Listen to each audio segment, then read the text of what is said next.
like it's a DOS game. I don't know how to. Yeah. It's gonna be hard because I have to do it windowed even to like stream it. Because if you Alt Tab, it automatically makes it windowed. You just kind of have to play it as like a square, I think. Yeah, that's the aspect ratio of old computer monitors. That's exactly. If you're gonna be a square, you ever gotta go the way Mambo, Mambo Italiano, Mambo. Mambo Italiano. Okay, let's someone check the stream audio and see how that's seeming.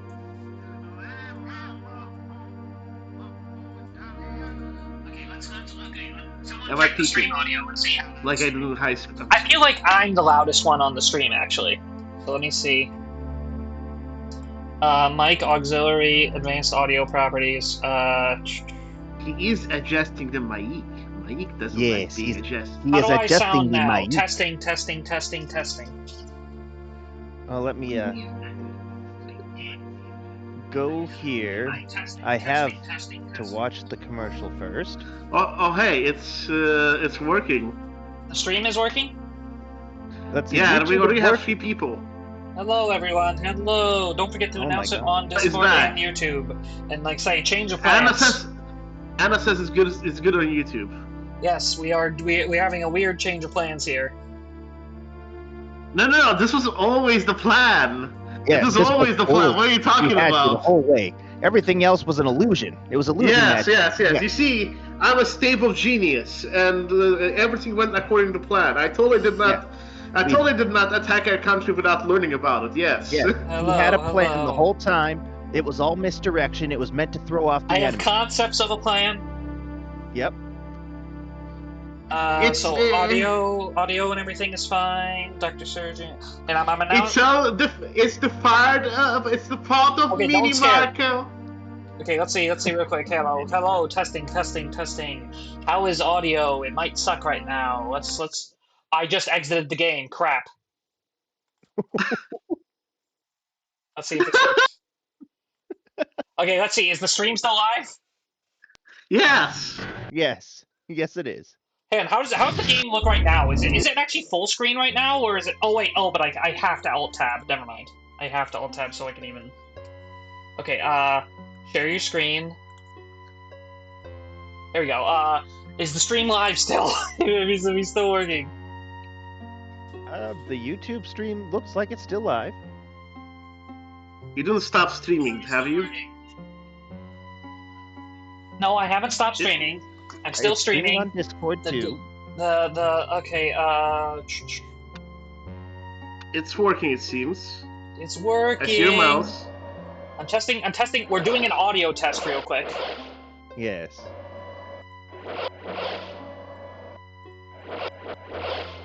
Doing an audio test. Okay. How's everyone's ears tonight? Can everyone hear? Can everyone hear the game good? I need to open up the stream. Did you got to announce it on Discord and announce it on YouTube? Oh, hello. Yeah, hey, so you, Gemini. Hello. Where do I know you from? Are you? Oh, wait, you're Andrewson. I know you. Wait, I know you.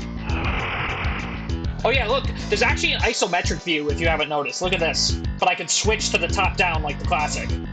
It's pretty much unplayable. I'm announcing on Discord. You please announce it on your Discord. I did. Discord. But look at this.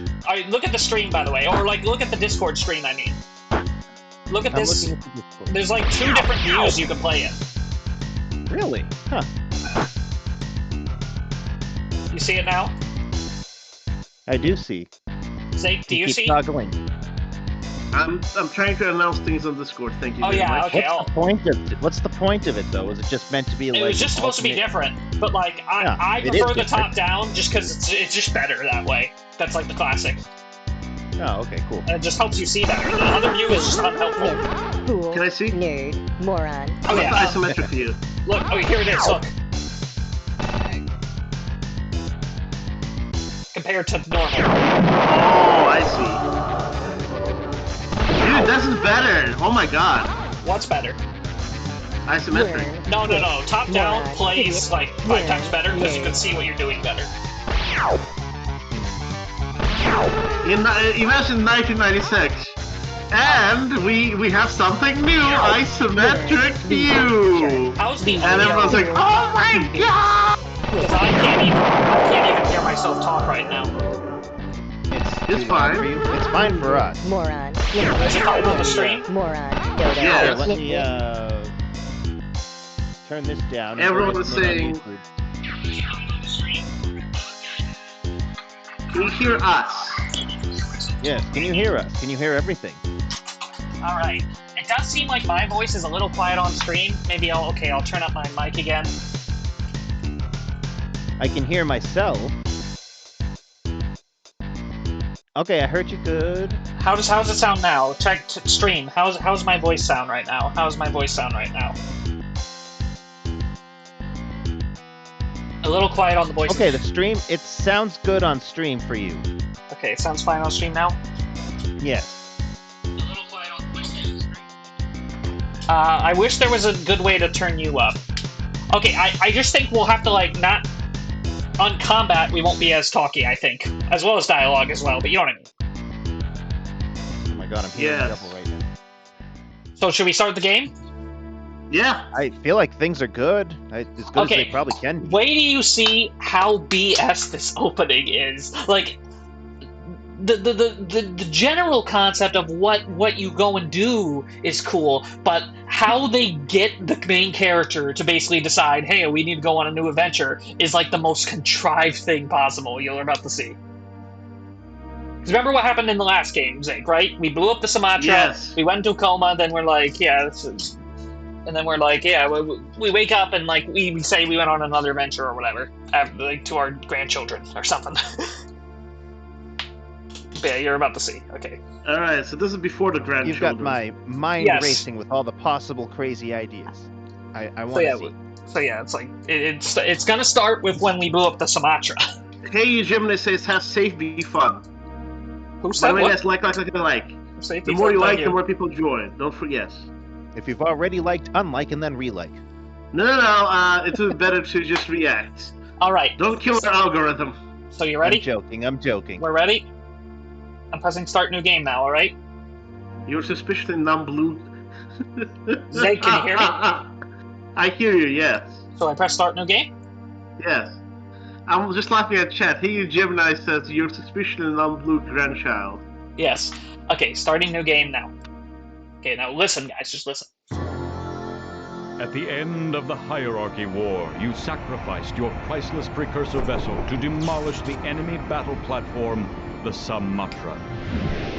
You escaped in a tiny pod ship, hoping to outrun the cataclysmic energies unleashed in the final explosion.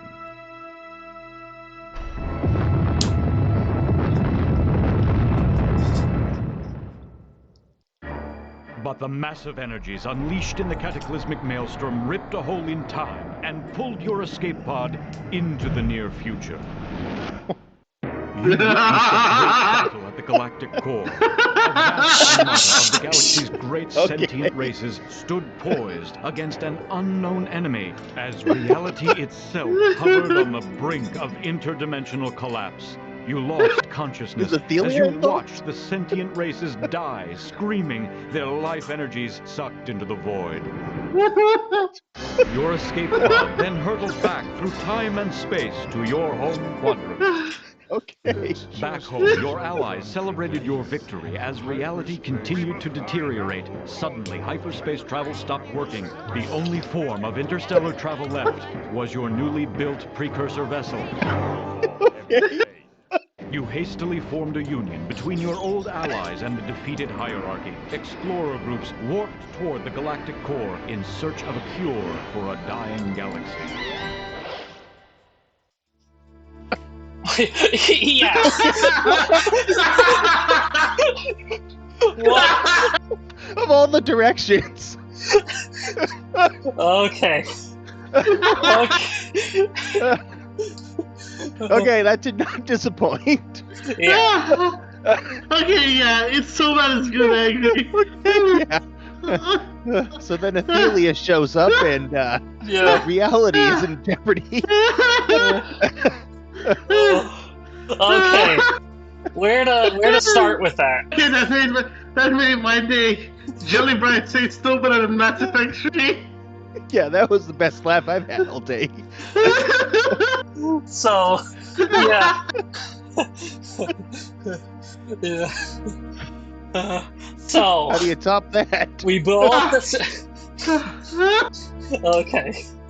We blow up... Explain the twist. Yes, please. So, Please recap according that to for this, when we blew up the Sumatra, which didn't look at all like the Sumatra in 2, by the way, a random time portal opened up out of nowhere. We Caused go to by the future. explosion. Yes, we go to the future. We see, like, something like just like ending reality as we know it. Like, all our allies died. Then we get split. We get spit back out at normal time. We go back to the little guy here is going to recap. It basically sounds okay. We go and we rebuild since like the planet that had the precursor starbase isn't Slave Shield anymore. We go back there. We build a new precursor starbase. But then eventually, after some time passes, hyperspace as itself just stops working out of nowhere, and like everyone is kind of like stranded because hyperspace is how you leave. Basically, without hyperspace, travel from one star system to another will take years. Like in real life, hyperspace is like how everyone gets around that. It's like a higher dimension. Okay. Basically, everyone's access to hyperspace just stops working. So Hello, Service 2 yes, we invented a new starship that somehow has a new means of travel, and we basically gather our old allies and some of our old enemies and say, hey, we need to figure out how to like fix reality because like reality is gonna fail. So we just go near the galactic core, which was what Star Control 2 implied where the precursors were going with the Rainbow Worlds, that they were heading. Is this gonna happen? Is this kind of stuff gonna happen a lot? Not that crazy, but there are some like, what are you even talking about moments. But that's like the most insane bit of the whole game. Well, remember, hey, you Gemini, you have access to like more technology now that you have access to all your allies on Earth, so you can like bring more resources to the planet. But yeah, everything about that was so contrived. So yeah, the manual explains a little more, like in the interim, how like okay, a few years actually passed, like after that time portal incident, and then hyperspace stopped working. So there's like some time for you to like kind of patch things up with your enemies and stuff. But yeah, it's just I just love how the animation made it all look like it happened in a matter of seconds. Yeah, no, it's just throwing like so much at you, so much like random concepts at you. Okay. So I love this. How do I like now? Okay, let me save. Okay, first of the stream. So, no, not exit adventure game. How do I see a help menu real quick? Because look, there's like a million like this whole system is like different, as you can tell. Let me try and... Is there, like, a help menu? So, this is our ship. We can, like, change the course of time here. Just, not as a literal, just like a... Look, we can fly to planets this way. So, look, I'm heading to this planet, or I can click here. I see. So, basically, we're in a new sector of space, which is, like, has a weird 3D map. The Earthlings set up a colony here. So let's go talk to the Earthlings. We're in the new sector. We have our new ship. Let's talk to the Earthlings. Are you ready for this? Hiya, Captain. Boy, are we glad to see you. Any problems getting here? No, piece of cake. Nothing I couldn't handle. Hi, gang. Give me a report. No, piece of cake. Look at those eyebrows, Get a little Alex. After all, we're stuck here on an unfamiliar planet, in an unknown quadrant, and can't even fly out of this system without you. Boo. You are our last, best, and only hope of survival. And not just our survival, but also the survival of all the starfaring races, especially now that hyperspace travel no longer works, and your precursor vessel is the only ship capable of interstellar flight. But don't let that pressure you. We have faith in your leadership. I won't let it bother me at all. You can see the text and stuff good, right? And the audio? Oh, yeah. You better have faith in me. I need a steady oil team. Yeah, that's how I feel. The first thing we need to do is find the other League races. They've been scattered all over the nearby systems by your precursor vessel's warp bubble transport. Alright. First, I have some questions. How can we help? So basically, he like recaps like everything. That's one of the weird bits about the writing, because even though your character knows everything, you can just ask, "Hey, what's your story?" to like all your ally aliens, and they'll just like give a recap of what happens in 2. Should we ask him? I think we're going to, because like we kind of have to just see the weird writing, but also like, hey, tell me about the Earthling cruiser, and like also you'll see with the aliens.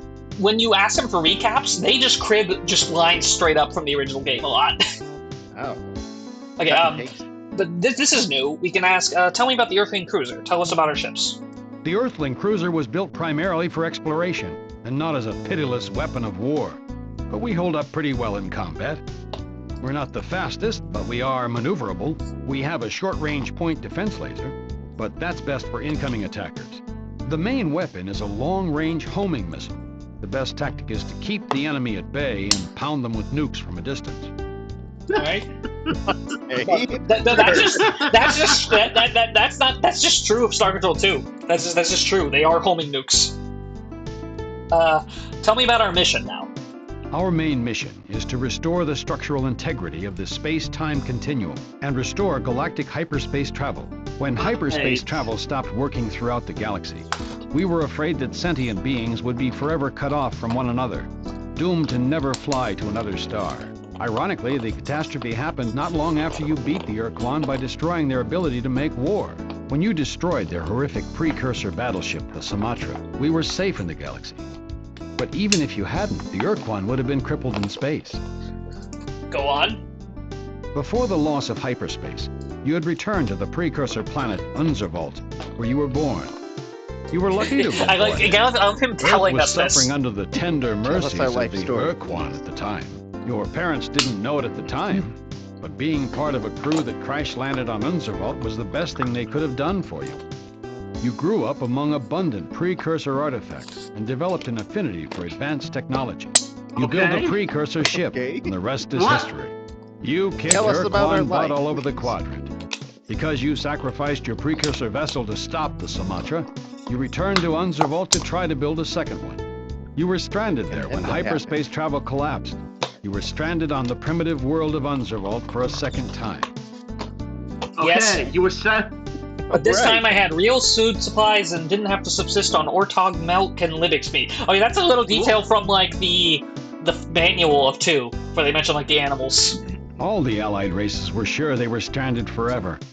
We cursed our unworking ships that could not take us beyond our solar systems. And then you showed up. You had not only been able to build a new precursor vessel, but you found a way to circumvent the collapse of hyperspace. Your new vessel did not rely on hyperspace, but used a hot new precursor technology you discovered, the warp bubble transport. Most people had never even seen a precursor vessel. You had piloted 2. The way the new thing works is basically like, there's no like travel time between stars now.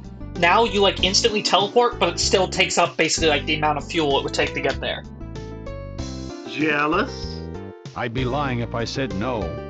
Anyway, you rallied the Allied races to work together to seek the cause of the destruction.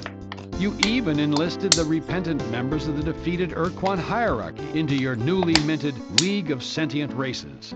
You described a strange experience you had after you destroyed the Sumatra, in which you traveled through a rift in time and glimpsed the future destruction of all sentient life. Candidly, many sentients thought that your vision was the product of delusions. After all, you were comatose when we finally picked up your escape pod. But you had the only means of interstellar transport, and the sentient races would have accepted a lot more eccentricity to get some mobility again. Okay, what were you gonna say, Zeke? So my friend and I had this conspiracy theory where we thought like all songs, all games, and a lot of stuff was made by AI 10 years before it was actually made. So the AI was announced. And like maybe the rich people had like, it feels like Star Control 2, you told ChatGPT to write a sequel to Star Control 2. Yeah. Again, when we get into like new stuff, like it does have some very interesting concepts, but yeah, the writing is just instantly a downgrade, isn't it? Very derivative. No, but I think that's what gives it your charm, because it's so insane. Again, it's such a product of its time, too. That's the thing. It's like very, very, you know, when like this kind of stuff was all the rage. Thanks for the vote of Sure thing. Anyway, you explained to all the races that the only way to repair the damage to the space-time continuum and stop the loss of sentient life is to uncover the secrets of the precursors. Since the mysterious rainbow worlds point coreward, and since many precursor artifacts seem to lie in that direction, we came to the galactic core. Your precursor vessel's warp bubble transport carried ships from each League race and scattered them to different systems in this region of the Kasari Quadrant. Now, all you have to do is find each race and establish contact with them. So basically, something interesting, the true sequel is following some thread similar to this. In that, it's not gonna have the friggin' you go through a portal to the... But there is... Part of the plot for the real sequel is that there's going to be disturbances in hyperspace. Not that hyperspace stops working. And that we're going to head towards the galactic core. That is actually, like, what the true sequel's gonna be about. Go on. We need to pick up stocks of cryogenically suspended colonists from each League race and establish their colonies on Kasari planets. The colonists are in suspended animation, ready to be thawed out as we gain the resources to properly put them to work colonizing and searching for precursor lore. All of us pledge to be loyal to the League and to give our lives if necessary in order to restore the integrity of the fabric of space. Alright, I've got what I need. Keep up the good work, everyone. Talk to you soon, Captain. So now we can look... Can you just name the captain? No. There's a colony system now. There's actually a colony system, Zeke. Oh! So nice! I think I'll just leave everything as it is, because it's like, it's complicated. Oh. ICOM online. Oh yes, we just have HAL 9000 too. Who am I talking to? Sir, this display represents your primary interface with the ship-wide interconferencing and monitoring system, Made him sound just also popularly like known as ICOM. Well, no, it's This a system deliberate is reference. available to several autonomous ship I know. They functions did a for good the job with the recording, voice. reporting, and transmission of important League strategic and tactical information. ICOM also represents the central repository for League intelligence materials and can be called on to assist you in the planning and execution of League operations. So this guy is literally just like, if you don't know where to go, you just ask him. It's like the Melnorme if like it was just like cheating, kind of. But like, But you does he kind try of to need kill him. us? No. Does he try to kill us? Great. Thanks for the information. ICOM offline. So we can open that like anytime. So, yeah. So look, we can also speed up time to like make things go quicker. I think I'm just gonna leave this at the defaults. I think I'm gonna max out fuel production. Factory. Very relevant. Yeah. So let's see. There's an interesting thing here. Let's go. Let me save again. Save. Second. Look, there's like a red dot here. You notice that? Around this planet, there's like a... Oh no, there's a red dot coming for us. Uh-oh. DAC-TAC-LAC-TAC 5576 squared. DAC-TAC-LAC-TAC 888 warning. Utilization to the 356th power divided by warning. DAC-TAC-LAC-TAC warning. So we just got approached by this thing that's speaking nonsense. We're humans from Earth, of the League of Sentient Races. We come in peace. How may we classify you, fellow sentient? I can't understand you. Can you make any effort to sound intelligible? You're not sentient, are you? You're not sentient, are you? DAC-TAC-LAC-TAC 5299 F58X. DAC-TAC-LAC-TAC warning 321B. Avowal. DAC-TAC-LAC-TAC. I can't understand you. Are you just an automated drone? If you're actually sentient, say something that makes a little more sense. Yes. If you're actually sentient. Inversion 982 torque. DAC-TAC-LAC-TAC. And it attacked us. Well, maybe that means it's sentient. Oh. Well, what language is more understood than violence? Oh, hang on. I just realized, what just happened? Hang on. It was very... Oh, hang on. Something's weird's happening. naughty. What the... I'm gonna reload, because, like, hang on. I swear, I think a computer was controlling my ship. Let me wait for the backpack thing to show up again. I'll try it It's again. Hey You Gemini. He's controlling your computer. Inversion. Yeah, what the heck? Why is the AI controlling my ship? I'm not pressing anything.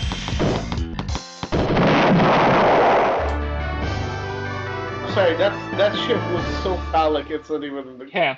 Star Control 3. How to make player ship human control.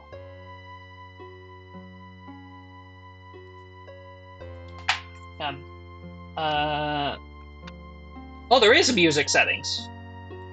Oh, okay, cool. I can turn down the music a little. Is it still fine for you? Yes. I'm gonna exit the main menu. Do something real quick. No. Exit adventure game. Don't you hate it when you try to play a game and the game plays for you? Initializing modem. Waiting for call. Hanging up. Did I just accidentally try to do online? I think I did. This game was 1996 online game? Oh, you can do online if you want, you know? Because I mean, like RuneScape was around.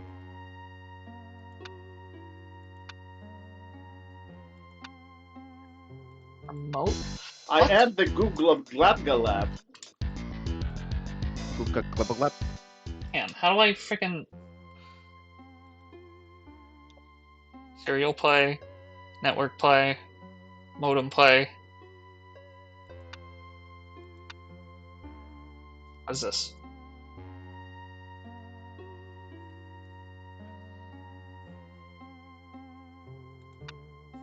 Okay, let me try now.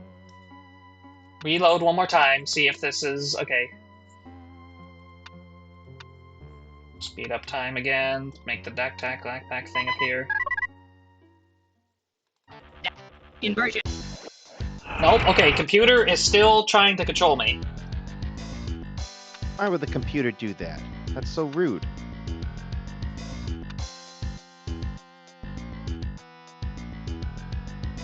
Player 1 feet. Let's see. Good computer. Okay, I'm controlling it now. Oh, okay, good. Okay, I'm gonna reload one more time. There we go. Okay. Whew. Sorry about that. Is the stream still working good? I kind of like zoned out there. It is. One more, okay. Load game. So it's working, right? It's working. Backpack, backpack, 557. Okay. Backpack, backpack. Everything's working. Everything's working. If you're sentient, say something. Now I can pick. Okay. I'll try. So I have like an auto aim, and I have like a fire with the main ship. I gotta turn on the game music. I'm gonna text Connor real quick. He's playing a game that I was planning on streaming at some point. Okay, watch this. Okay, now I'm at the colony. I can claim these Earthling cruisers for my fleet now. So I've got 3 Earthling cruisers in my fleet, Zake. Ooh, that sucks. Just for free. Oh, yeah, the Earthling cruisers, you mean? Mm-hmm. And look, I can take some Earthlings from the colony and like distribute them other places. What is this? Is this resource unit or is this? Yeah, resource unit. Right. Okay, so you can like allocate them to colonies, and then you need to like make fuel. And I can talk to Icon. This doesn't look like a game even. This just looks like a it just looks like a software program. I know. It does. Let's talk to It's not Icon. basic or something. Icon, tell me what's happening. A signal received from an emitter on Goshen 4 confirms the presence of a Spathy colony. Oh, Ooh, ICOM. so we gonna beat Spathy then? yes. Go beat him up.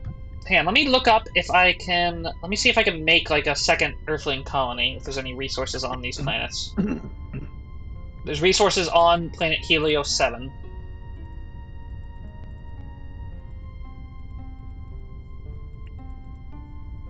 Let's go see. Let me show you, like, the colony system a little. Yes, this is good for humans. I'm going to set up some humans here. Allocate them some resources. Boom, and now there's a colony on this planet. Nice. And, Hello, Project Fairfoot, how's it going? does anyone remember? Anyone in chat remember how this freaking thing works? Because I know I need to set them up. I want to set up like 1 million fuel bases. By the way, you know, is there a help button? I recall, or units? Yes. I by the recall. way, I'm gonna continue beyond reach since it's Nice. one of the only things that works on this computer. Yeah. Oh, okay. Let me look up. Hang on. Star The Control Skyrim 3. mod, right? Yes. Help button. I've actually never played that. It's pretty good. People say Oh, it's really sad, F1. but it's really good. I think F1. Look, colony interface. This is where you manage the development of your colonies. You can choose your priorities. The buildings you see here are colony facilities. With mines and refinery and a factory, the colony will grow over time, making new facilities. The sliders near the facilities allow you to control the number of colonists working there. Alright? This is a mine. Mines generate raw ore needed to produce fuel and resource units. Okay, so I need a mine. By the way, Project Fairfoot said I haven't played this since I was like 7. Hey, at least you played it. Yeah. All your command you had fleet between the the stars. The more people are privilege of assigned, playing it. where raw ore is refined into resource units. Resources are used to build other... Counter on the right side. Oh, okay, so I turned down... It uses... Right. Okay, so One second. I think I get it now. I turned down the refinery. I turned down the factory. Oh, wait, hang on, I need the factory right now.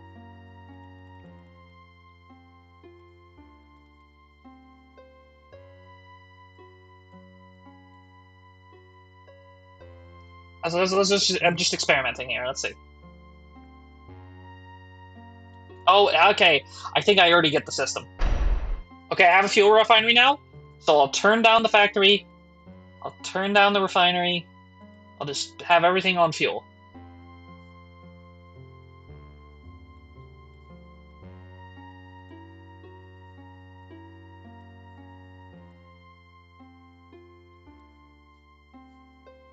So look, now I'm like generating fuel. Is anyone else following this? It's kind of complicated. Oh, I get it. It works just like the Starfield Outpost building. Okay, so now I can like claim some fuel. At least I Or think does I can. Starfield Outpost building work just like this? Probably that.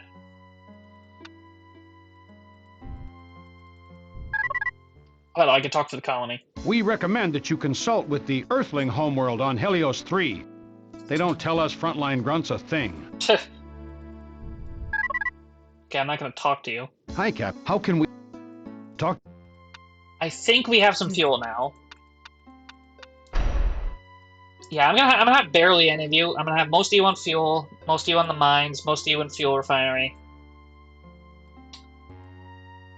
Yeah, you're a fuel base. I don't really like Earthling cruisers that much. Is Zake still here? We're waiting for Zake now. Ground control to Zake. Oh, Zake, where are you? Because now we're gonna go trying to find the Spathy now. You remember the Spathy, All right, right? everyone in chat. Everyone in chat, if you've seen Zake, please let us know. Oh yeah, Project Redfoot thought this was Starcraft for a second.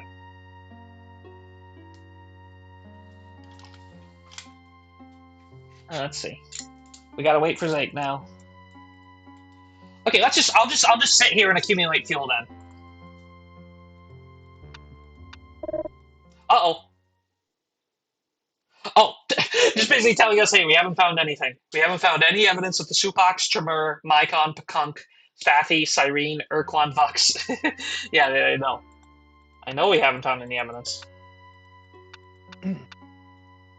The evidence isn't just gonna come to us now. Where's Helios? Unless it does. Erato, Charbidis, Goshen. Oh wait, Goshen was where the Spathy are. Okay, I'm still waiting for Zake now.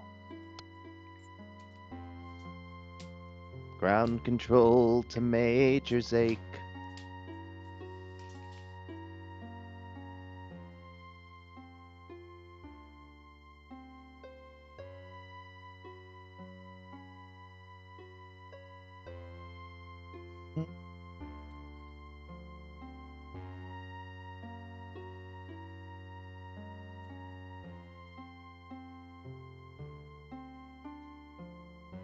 Zake! Where'd he go? He said something about Connor. Yeah, he said he was going to, communicate with Connor because Connor was playing a game that he was planning on streaming. That's the gist. I'm back. Down, I don't want to talk to anyone without Zake. Down. And yeah, Honey, where are you? Zake, come back. You will blame it all on me. I was wrong. I think we have plenty of fuel. Just can't stream without you. To get to Goshen. But yeah, I don't want to go without him. I don't think he realized that.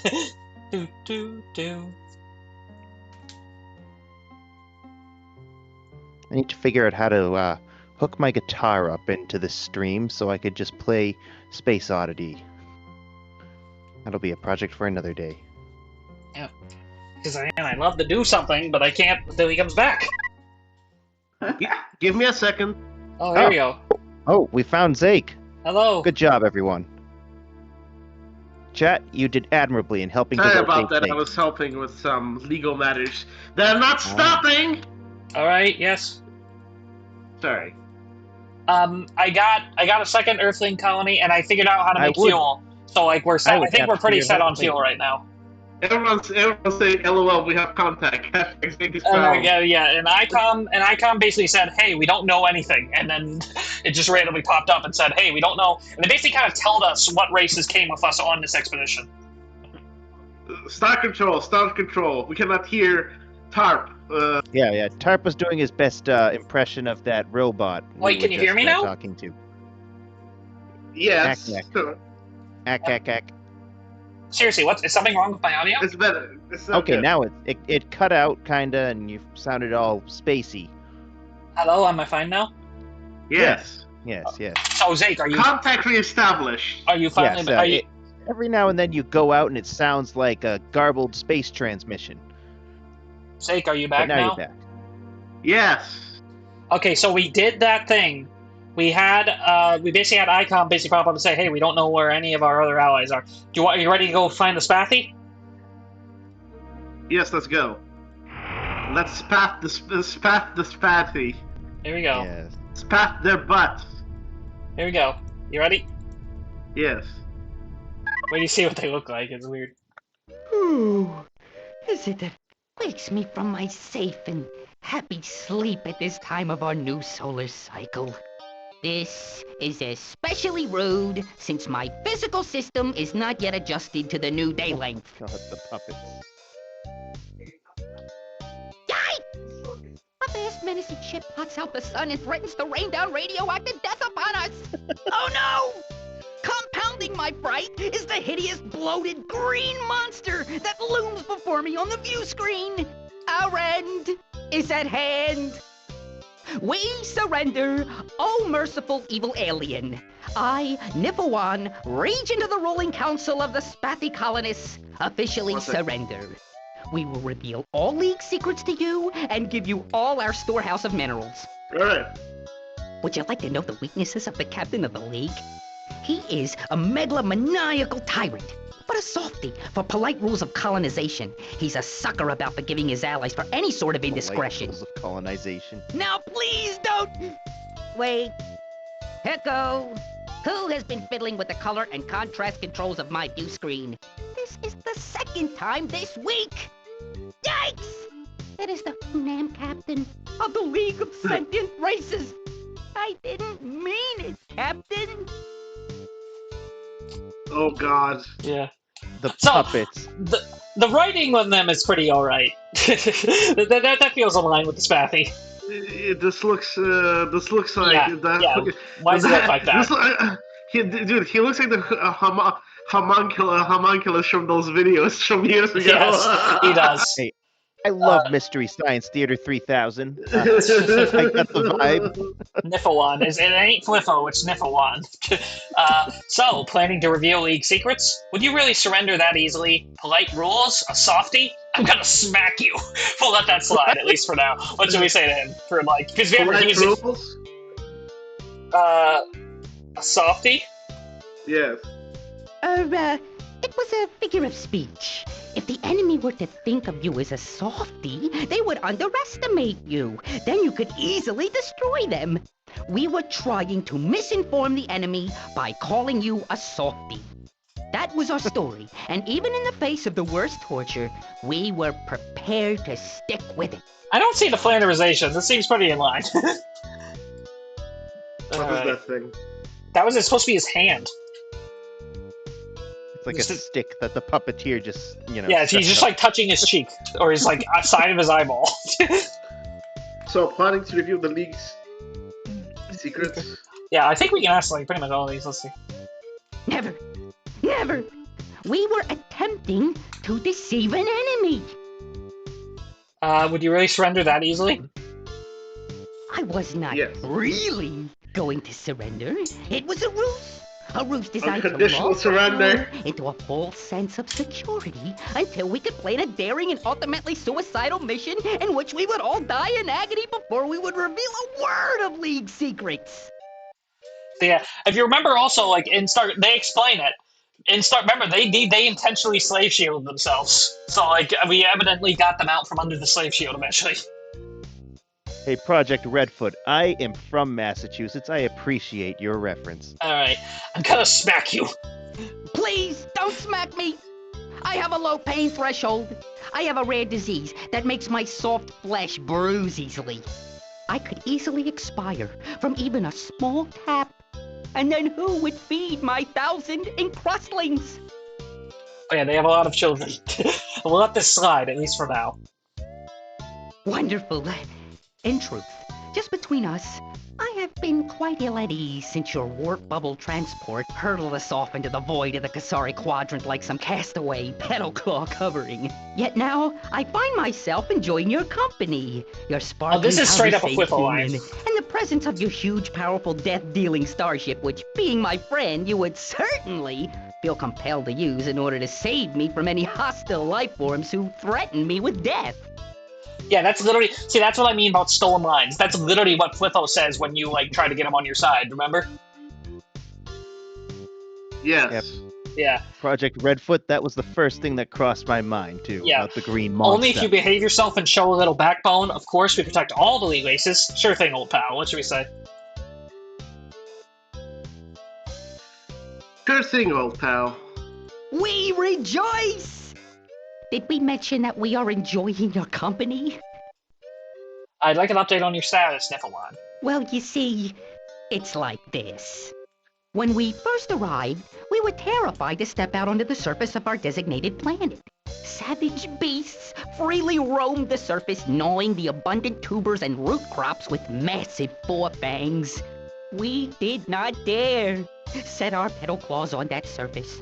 These horrible pink-eyed creatures scattered at the sight of us, as if to regroup for a massive assault. We could see them lurking behind the abundant ground cover, their flop ears twitching menacingly, as if to signal an ambush. It was only after we incinerated several thousand of them with our beam weapons that we discovered, surprise! They were just gentle herbivores. Imagine our relief. So we were a little late in getting started colonizing. We have not produced too many Eluda ships for you, but even now, our teams are hard at work. You guys are afraid of a bunch of bunnies? My lord, but you guys are a bunch of cowards. Are the Spappy all this cowardly? I have some more important questions. You guys are afraid of bunnies? Bunch of bunnies? Not bunnies. Huge, furry rodents with massive fangs. Okay, bunnies. You guys are a bunch of... Are all Spappy this cowardly? Yes, absolutely, and with no qualifications. This system Could be the has killer kept us rabbit. alive for Night of the millennia, Lepus. and we see no reason to change it now, except to do what we promised and help keep the galaxy alive.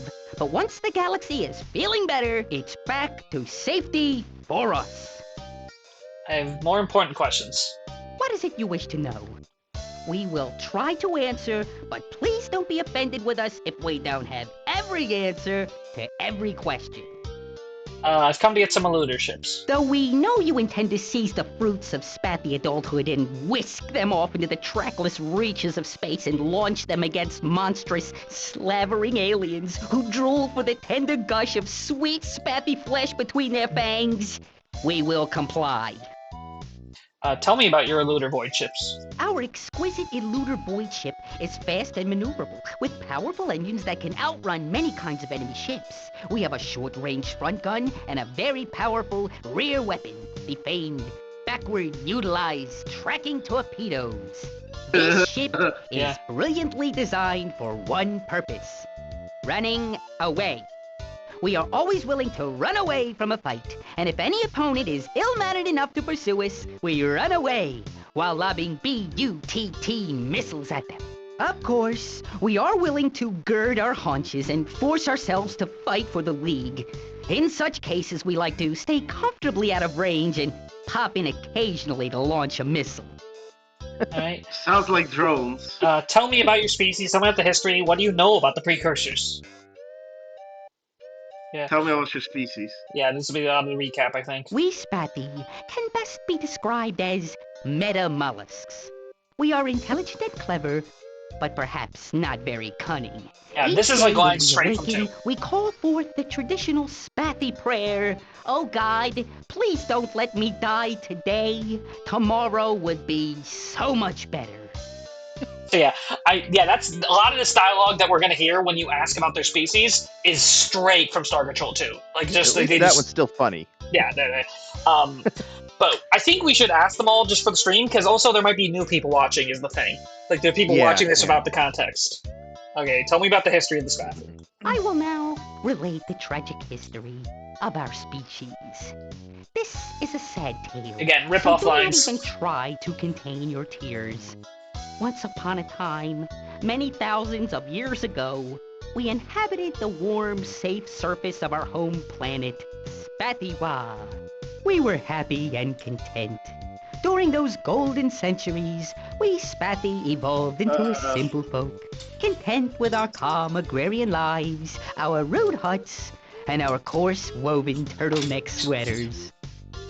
We could have remained that way for eons, were it not for the sudden arrival of a million voracious monsters from hell. Darkness fell upon us. The evil ones came. These frightening, ursine creatures hunted our people and devoured them like tasty nodules. We had no defense against them. Yeah, like I said, you remember all this, right, Zach? Yes. It's just funny you can ask them, like, you know all this already. You helped them with this. What did you do? Where did they come from? Where did they come from? We have never quite figured that out.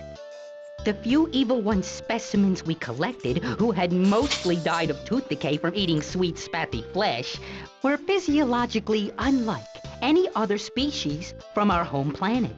It was as though they had arrived suddenly on the surface of our planet, transported there by some unknown agency. Who could be so cruel? Perhaps it was our gelatinous prankster neighbors, the Umga. Good thing they aren't in the League. Oh yeah, that's an interesting thing, because they imply that in the game, but they never directly say it was the Umga. But this game, they just straight up say, yeah, it was probably the Umga. You remember the Umga, the blob prankster guys, right? So, like, Yes. yeah, they're not in this game, as he says. They're actually, they're not in this league. What did you do next? We fled across the oceans, from continent to continent, but the evil ones always followed. Spurred by our great need, we advanced from simple tool-making to atomic technology in less than 1 Earth century. But none of our innovations was a match for the evil one's natural cunning and ferocity. Finally, with no other option available, we fled our world and took up residence on our moon, where we resided most uncomfortably for 300 years. Though we gained interstellar travel, we tended to stay close to home, preferably in the living room. So we learned little about other races beyond our neighbors, like the Andrasynth. We thought we were finally safe and began to emerge from our shell cases and relax our bodies, which were nearing toxic levels of adrenaline poisoning. Then the Urquan arrived. Okay, that's a new line. The Urquan arrived, but tell me about the Anderson. In our home quadrant, where we felt safer than we do now, though still not very safe, Anderson's space bordered our own. The Anderson said they were clones of your Hunam race. While we never really liked the Anderson, it seemed that they weren't out to kill us as everyone else seemed to be.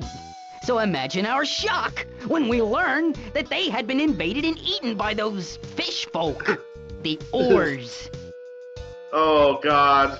Are we gonna see the Oars popping? The Oars ate them? Remember, they say in the last game they don't actually know if they did this. Well, actually, we don't know if the Oars ate anybody, but we're sure they did something creepy. We're nervous about being in the league with the Oars, since they seem so dangerous. Yep, the Oars are in the game. Fake news. Yeah, fake news. Yeah. What proof do you have of this? Oh, are you a stickler for details like proof? How do you ever get anything done? Proof we cannot supply, but you must admit those Oars are unnerving. Please keep them away from us. You know how sweet and tasty spat they are to predatory creatures? Alright. No. What happened next? In the years after our escape from the evil ones, we created many complex rituals to keep us safe from any future predators. But none of them worked. The Urquan arrived at Spathiwa and held a great ceremony. Part of that ceremony involved blasting portions of our planet's surface into radioactive dust, and this part we did not enjoy. But the worst was yet to come. The Urquan explained our options as new slaves.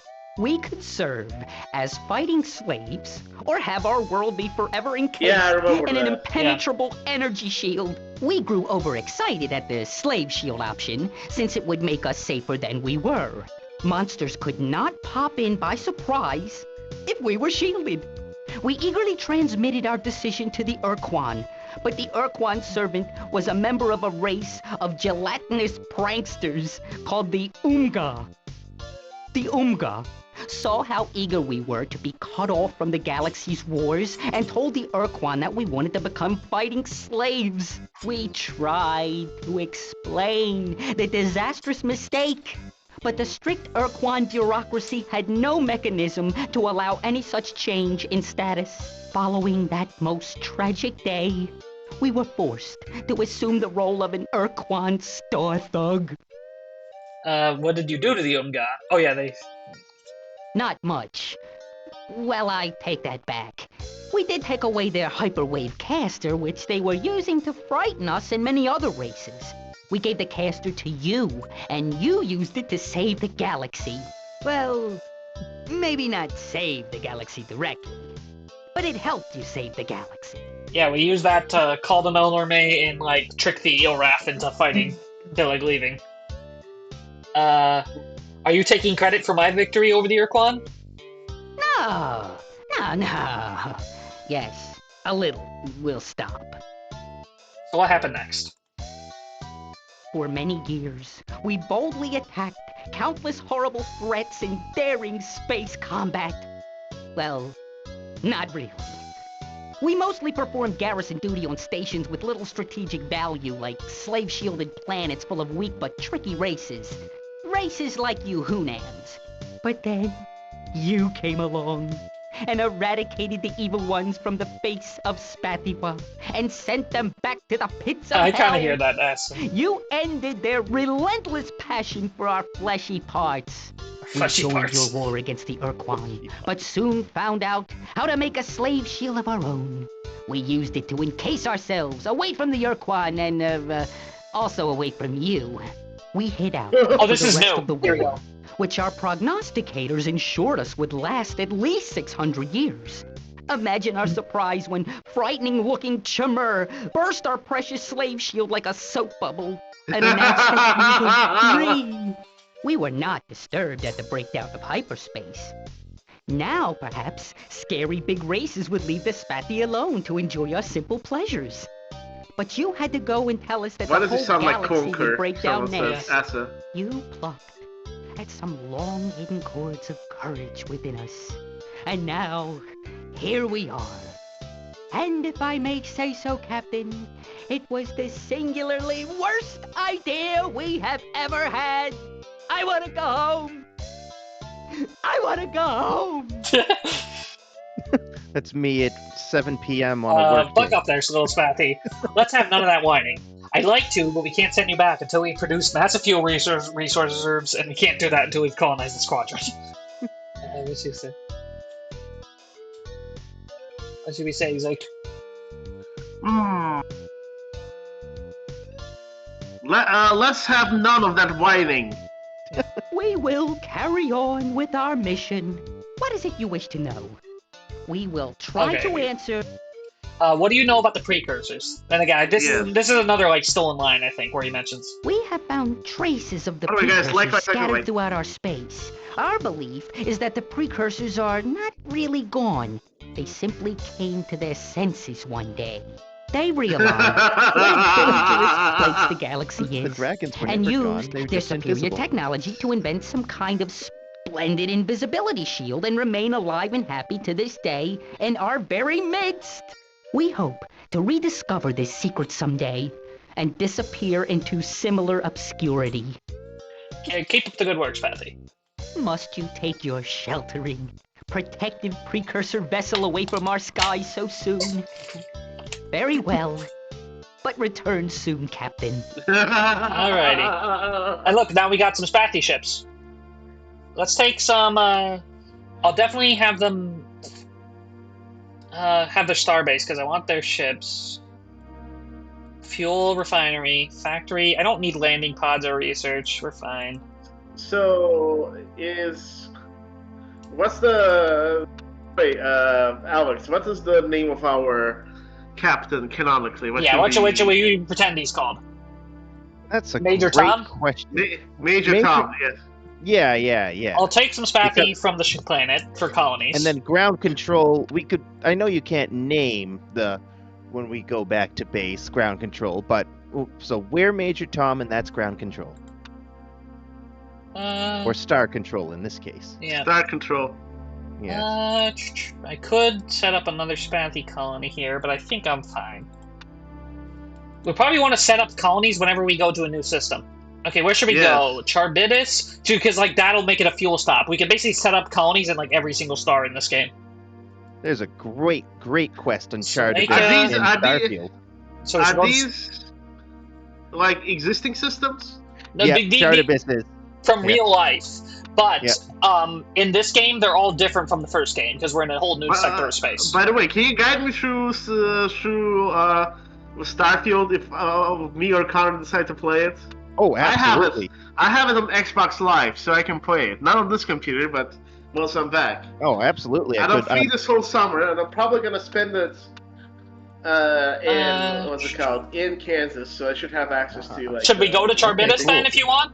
Access to big computers and dust in the wind. Good. Do you want to go to Charbidis? Yes. In let's go. Starfield, Charbidis has an amazing quest. Let's go to Charbidis. Let's do it. Okay, Starfield. So yeah, the exploration in this game just doesn't work the same. It's just kind of like you just go wherever, or just like wait till the game tells you where to go. But yeah, let's just go Charbidis. Nothing. You know, I'll be honest with you. I'm glad we did this one because this is also hilarious. Yeah, this is.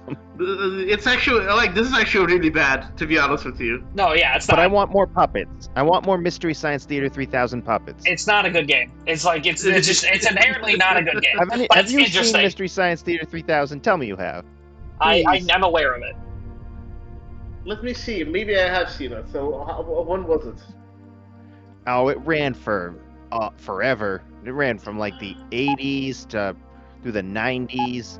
It was on Mystery Science Theater 3000. It's basically, so they would take old bad sci-fi movies and other movies too, depending upon what channel it was on, and they would just riff over them and just make fun of them. That was the whole thing. But they would do so with puppets. Such a long time ago. Fuel refinery. Such a long freaking time ago, dude. So the iconic puppets from that, it's kind of the same thing. They'd have to be like a silhouette, and then they would just talk and make fun of the movies. Alright, so nothing going on here. I set up a Spathi colony, but there's nothing here. Should I go to Salacia or should... This we should play Spore just to like as we anticipate the Star Control Project Redfoot. The Spore basically is trying to be like Star Control 2's space mode. And yes, they did reboot. Mystery Science Theater. Oh, I found a new system. I found a new system. I think I found one of our allies. Nice. Let's go see who this is. You've played this extensively before, or not really? I played it. Oh, we haven't. Okay, so this is who all our friends are: Supax, Tremor, Mycon, Pakunk, Cyrene, Urquan, Utwig, and Ors. Oh, yeah, some Urquan have joined us. Who is it? Oh, this is the Vux. Do you remember who the Vux are? Yes. They're the guys who really hate us. Who they think we're so ugly. So, what they do with them in this game is pretty funny. I don't like their voice, but like their personality. Oh, now I'm excited. Yeah, their personality is something. Like, it's kind of clever. You'll see eventually. Like it'll seem like weird at first, but you'll see what they're doing with it. Because you remember, these are the guys who really hate us, and there's the pervert who really liked us. Hello? Hello? Hello? Is our good friend the human there? Oh, there you are. My view screen must not have been working. How pleasant to look upon you again. Is that the actual Greetings, voice? Captain Or of is the the stream League lagging? of Sentient Races. I think the stream is lagging. Greetings from the Vux colonists.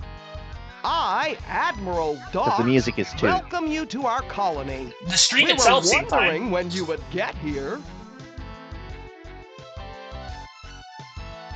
Check the YouTube stream. The voice. Yeah, check these guys. Is it lagging for everybody? It seemed fine to me. Go into YouTube. It's not lagging on YouTube. Yeah. It's not Okay, it's just a lagging on Discord issue. Yep, the Discord. Restart the Okay. Discord call then for yourself. Just redo it. All right.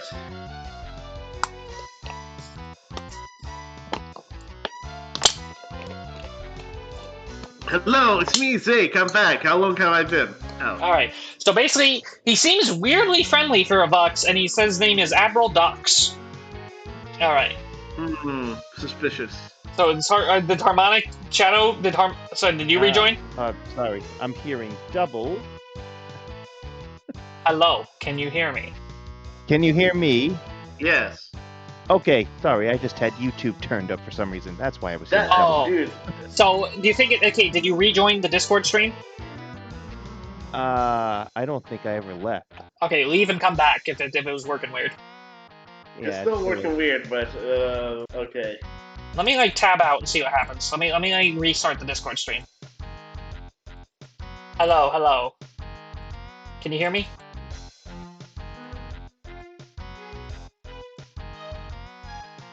Hello, can you hear me? Yes. Yes. I restarted the Discord stream. Dude, you know why it's lagging? No, it says... It says decrease quality. Oh, it says my network connection's weird. Dude, decrease the quality. You're streaming at 1060 to 1080 to 60. 30 FPS, 720, 480. 720. Okay, good. Okay, I'm just gonna. Okay, I'm rejoining one more time. This is good now. Check the Discord stream. Is it fine now? Yes, amazing. Yeah. Discord's good. Should I redo the dialogue, or you got it? You got the gist of it. Yeah, I got it. Yeah. Okay. He's our friend. He loves us. Yeah. Give me an update on your status. Zach's son or daughter. Yeah. Here now. Give me an update on your status docs. Don't dox us, Power though. plants operate Yeah, no at peak doxing. efficiency, of course. We had quite a successful rollout of our extraordinary ship, the Intruder. And we are ready to cause immense torrents of pain in all who irritate the Vux. The League. That's voice. great. That's great, Docs. I'll just help myself to those intruders. Please help yourself. nothing we like more than to give the fruits of our labor to our good friend, the human. Did you see any of the... Yeah, I think you're kind of seeing what these guys actually are like. Oh, yes, I am a voice actor, and a very professional one at that. I am voicing an alien. It's the customer service voice. Did you see at all what these guys were like in the first game, Harmonic? Yeah, I think I remember. It's they were green. They were the one. Yeah, they were green, and they had different. They just didn't like you at all, right? No, yeah, they were talking about like how much they hate you and how ugly you are, and they worked for the Earth Pod, of course. So like they had an excuse, but also they truly hate us because we were. Okay, so let's say I'm glad you have changed your ways from when you were a vicious member of the hierarchy. Say that. Yes, that's all behind us. We are no longer revolted at the sight of humans and other sentients. See? I have been looking upon you for minutes without gagging on my own stomach acids. That's great. And I am not reading from a script either. Yeah. No, well, I am not. No, of course, this is not a script. Yeah. Good, because during the war, I had to show you Vox the error of your bigoted ways, and I'd hate to have to stomp you again. Should I just say it? Yes. Captain, you wound us. We Vox seek only peaceful coexistence with you. We are gleeful members of the League. We seek only the best for our good friend. And now we're suddenly to bad cowboy Texans, space Texans. I got here to say that. Because the League needs every race if we need to stabilize the galaxy. We will need lots of habitable worlds with great resources in order to assist you best. We'd like to make sure that you allocate plenty of resources to us. Yeah, sure, we have some questions. Please inform the Vox of the manner in which we can best assist our good friend, the human captain. And be sure to check out our 3-day sale. And be sure to like and subscribe. Be a little quiet, guys. And join our Discord. Zake, you're peeking. You're peeking. Oh, sorry. Alex, can you say that so I don't peek? No, that's fine. We get it. In high school. Well, you actually remember this game, remember to like Redfall? and subscribe. No, I would agree with Hey Gemini that the stilted voice definitely feels like intentional with these guys. Actually, yes. Though. Oh God, it has to be. Yeah. I've come for some intruders. I really don't see how we can keep producing enough to satisfy you when you allocate so few resources to us. But you can take some. It kind of reminds me of Yes Man from like Fallout New Vegas, from what I've heard of him. Tell me about the Vox intruders. The intruder is only the most exquisite fighting vessel. From its resplendent front laser to its organic limpets, it is the model of perfection. We never got to use these in the first game. On an enemy ship and clamp on, slowing the enemy. Rather than trying to match our enemy's speeds, we slow ships down. We enjoy obstructing their progress and functioning. What a delight to watch their frustration. Okay, this is actually pretty funny. You there, Zach? Yes, I'm here, of course. Watch what he says when we ask him about the history of the Vox. You know our history! You were... excuse me. The one guy who addresses now it. Then, allow me to regale you with the amazing saga of... He knows we know. We were a mighty starfaring race even before the coming of the Urquan. The hierarchy forced us to maim and destroy and enslave other worlds. Do you think for a moment that we enjoyed it? Well, perhaps just a little. But what we really enjoy is working for you. Get on with the story. Anyway, working with the Urquan was difficult because so many races were so very nauseating to the bucks. But we managed. However, then we met the humans, who were a whole new dimension in ugliness. You were so repulsive. And by you, I mean all humans, of course. You were so repulsive that we hated you on sight. We pretended that we were mortally offended by a rude insult made by the first humans we met, and used the insult as an excuse to justify our hate. But then we met you. Yeah. Oh, it actually treats it as if you did the whole, like, what was it? The apologizing thing. So it's a good thing we actually did that on our playthrough. Canon. You were flying around in your previous precursor vessel. You seem What to if it's have a canon habit in of a having non-canon lots game? of precursor vessels. The Bucks fought you, but just couldn't quite fully pulverize you. All we wanted was to stop looking at you. But you kept on apologizing for the insult. Over and over again.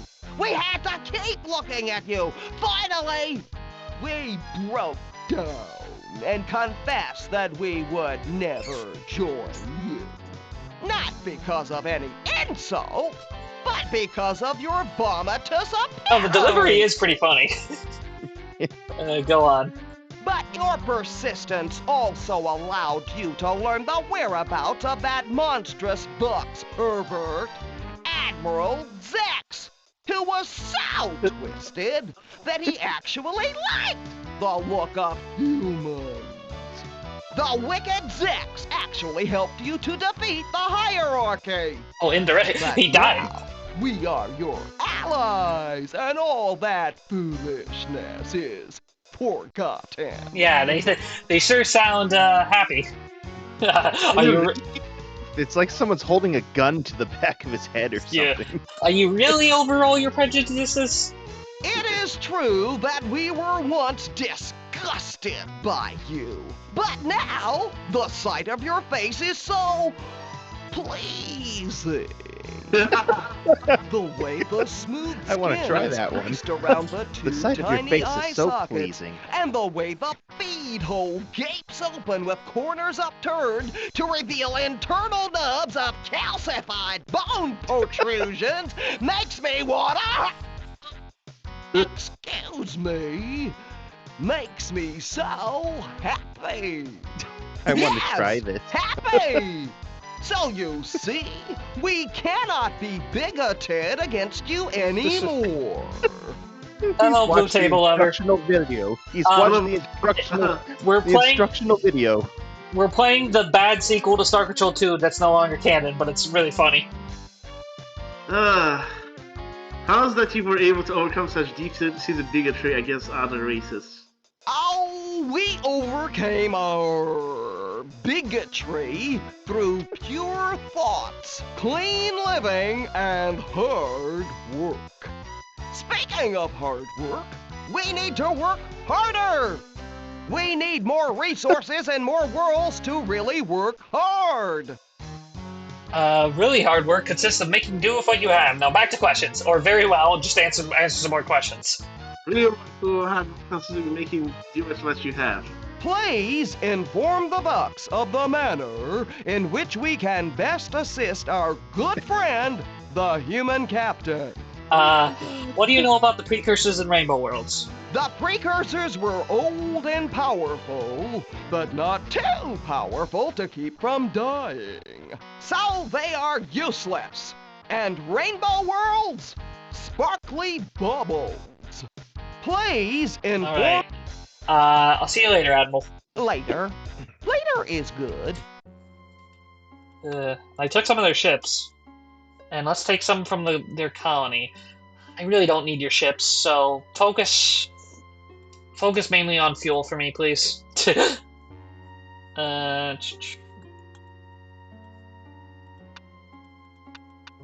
Let me take some. I'll take some of you on board my colony ship.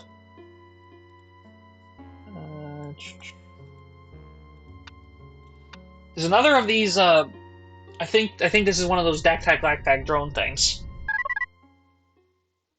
Dak-Tac-Lack-Tac 5576 squared. Dak-Tac-Lack-Tac 888 warning. Utilization to the 356th power divided by warning. Dak-Tac-Lack-Tac warning. Hey, what should we say this time? Zeke. We're humans from Earth. Dak-Tac-Lack-Tac 5299 and 58X. Dak-Tac-Lack-Tac warning. 321B. Avowal. Dak-Tac-Lack-Tac. No, like this. I can't understand you. Inversion 982 torque. Dak-Tac-Lack-Tac. Alright, let's They try. like the same. Are they the same as the droids from the last one? They seem similar, don't they? Yeah.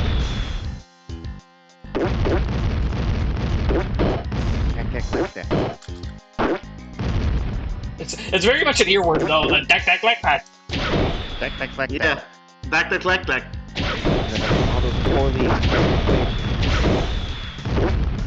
Yeah, their secondary attack launches those like mines, and their primary is like they when they get up close, they can like drill into your ship. I'm not letting them do that. B-U-T-T. Oh, okay. I might lose this Spaffy. Yeah, at least it's not Wiffo. Yeah, and in this game, ships are kind of like easier to get back because you can just like wait for stations to build them for you. It's not like allocation; it's more like time. But yes. Oh, Anna says sound feel good in ear hole. it does it actually, or is it? Oh, Dak-Tac-Lack-Tac, you mean? Dak-Tac-Lack-Tac. Dak-Tac-Lack-Tac. Let's try the Bucks. What the? Did that just leave a stain on the screen? What the? That is the weirdest glitch. Okay, I fixed it by changing the view. Launch the blimpets at you.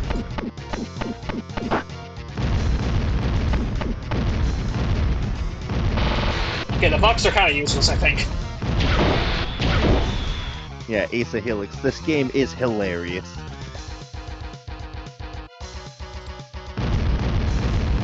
Tarp undersold it earlier. He said it wasn't so bad, it's good, but nah, this is definitely.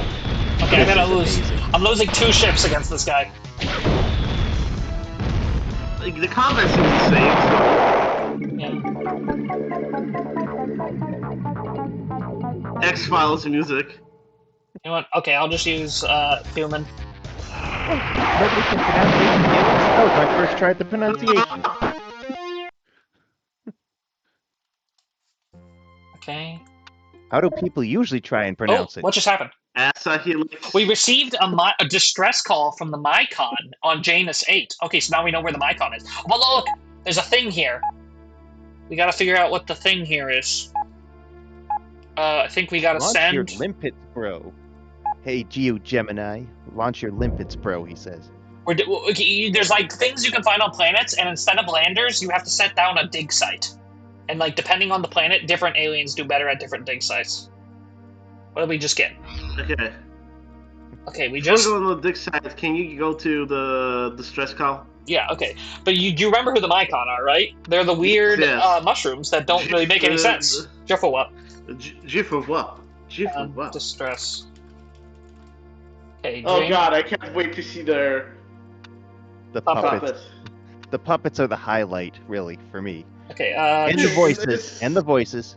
No, other than that, this is, I knew that by the intro, I knew this was gonna be... Oh, are you alright, Zeke? Yeah. Yeah, Yes. they got lost in Janus. space for a second. Janus. Okay, so this is where this game Go is. in your Okay. just go into Janus, man. I forget if there's a search system, but it's not good. So, oh, Janus! Yeah, this is pure camp so far. That's what this is. It is just so over the top. So look, we can get their Mycon pod ships in our fleet. Yeah, but before you died, your escape pod went through a time portal. Yeah. Okay, here we go. Mycon. Let's go see. A cold rock spinning silently in the void. A womb for for the deep children. Your arrival is appropriate. Acceptable new worlds are a priority for the rapid and complete spread of Juffawup. We aid Juffawup by bringing forth the deep children. That's good. Can I get an update on your status, Mycon? Can you be a little more clear? So yeah, the Mycon actually, huh? What should we say? Good. That's good. Can I get an update? I am Asho. I am the purity monitor. I choose what buds are permitted to mature and which must be eradicated. I died of a faulty energy filtration system 62,443 years ago. The Juffawup. No, that's how they talk, yeah. I mean an update on your colonies. I root deep in the soil. My deep children will be well nurtured.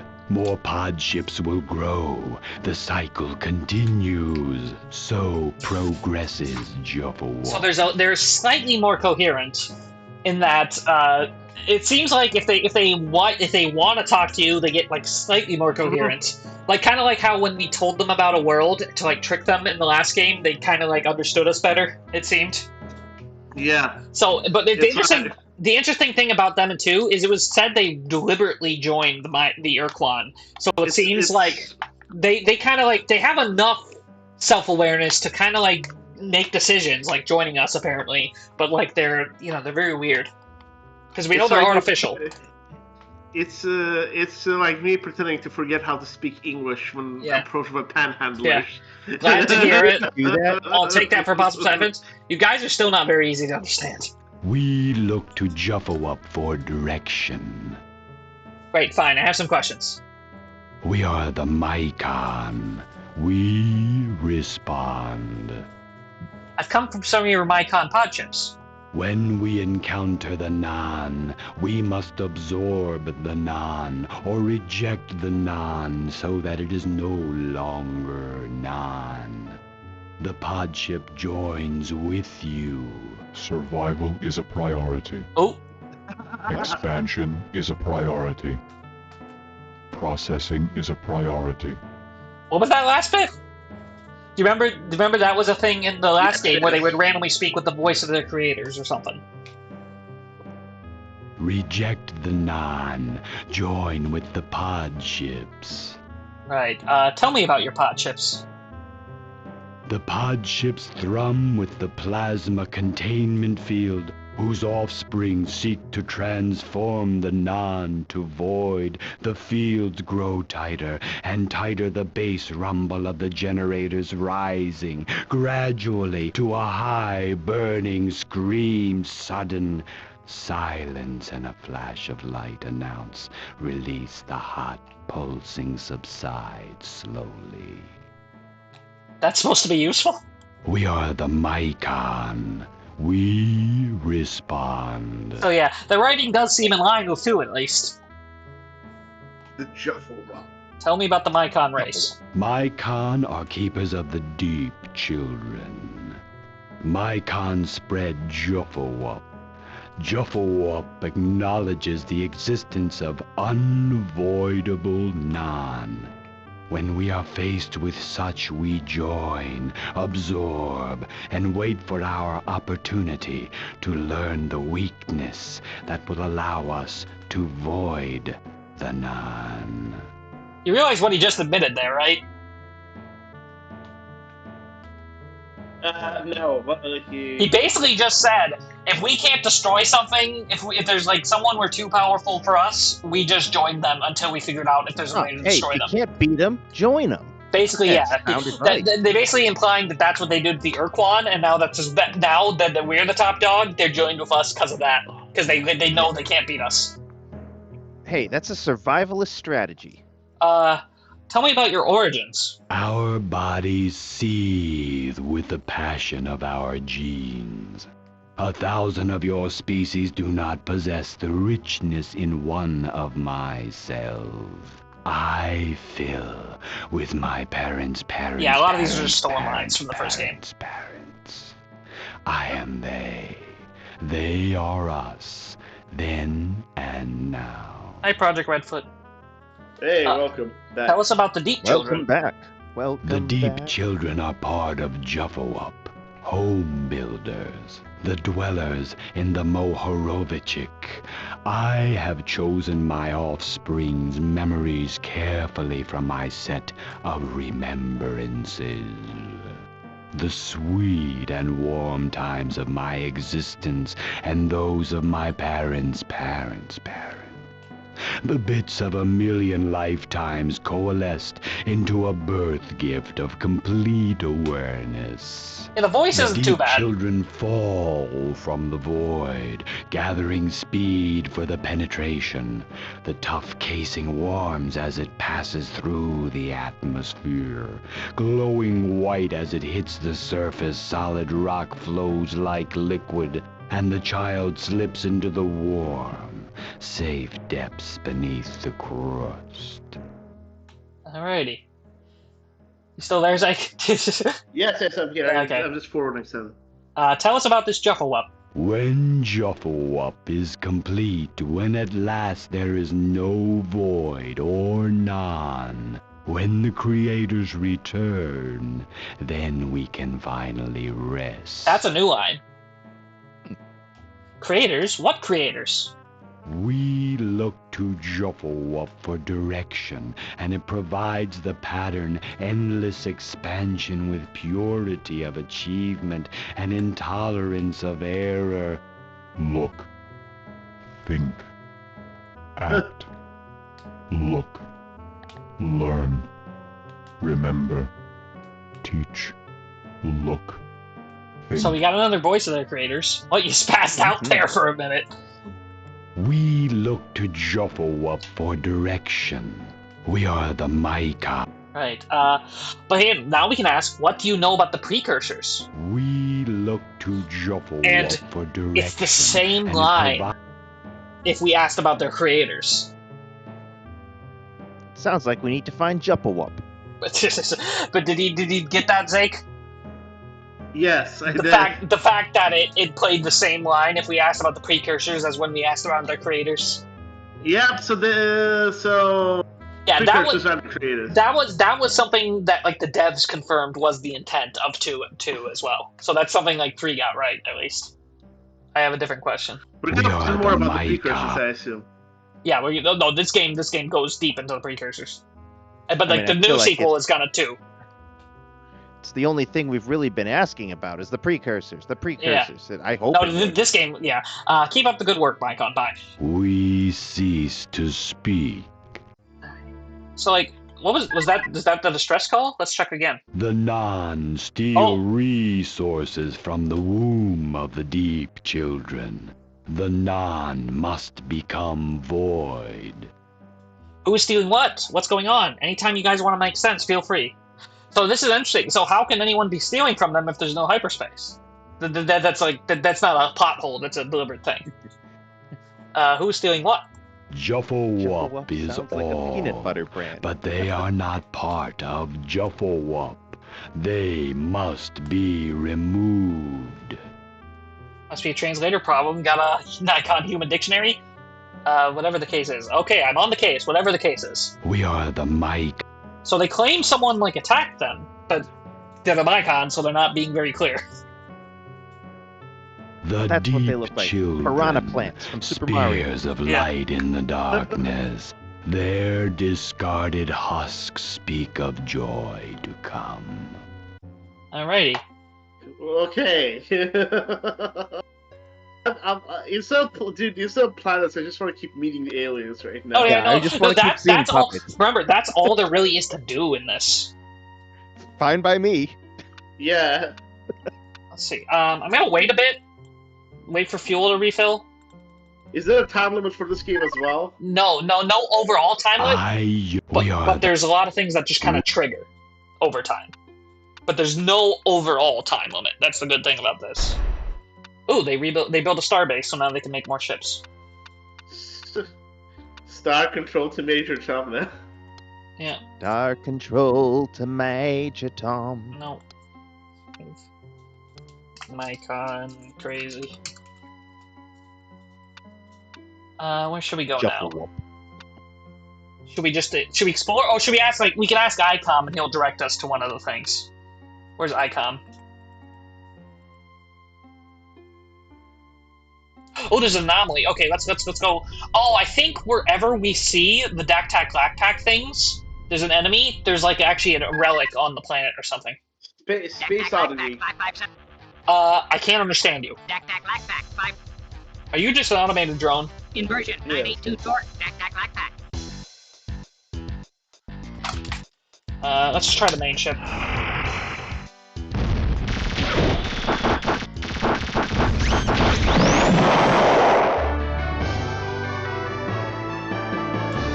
Woo! Got you. Okay, now let's go check this planet for a relic of some kind. Vux, Vux, go mine this. Ooh, it was just another relic, but we can't do anything with it. It says you need to research the relic. Oh, right, because there's a... Let me go back to Earth real quick. Helios. Not Earth, Helios, because there's no... We're not in home. Yep. Let's go see. Okay, we got fuel. I might need more landing pods real quick.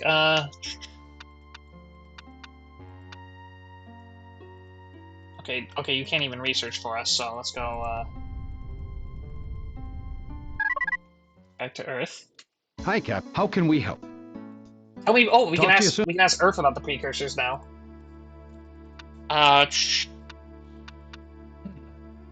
Factory. Oh, okay, hang on.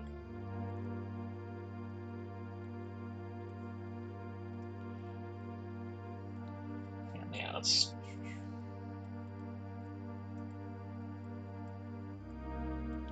I'm trying to rebuild infrastructure here. Come on.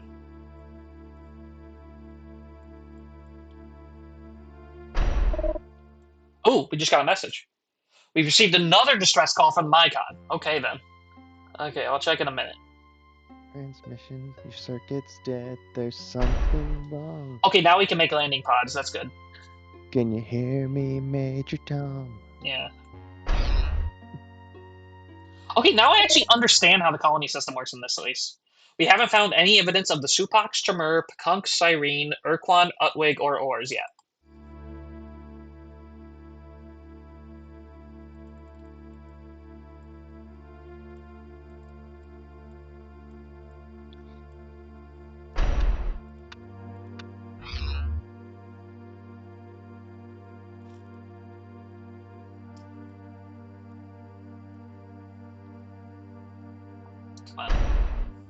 Okay, we got research now. Okay, I'm gonna put some things here. Oh.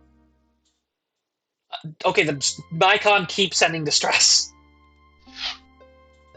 So let's go check on the Mycon again.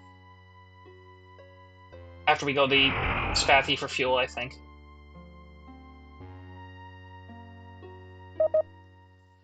We keep... Pay dirt! Oh! Captain, we've found a large cache of precursor records about genetic engineering. Evolutionary development of sentient and non-sentient species appears to be a consuming passion for them.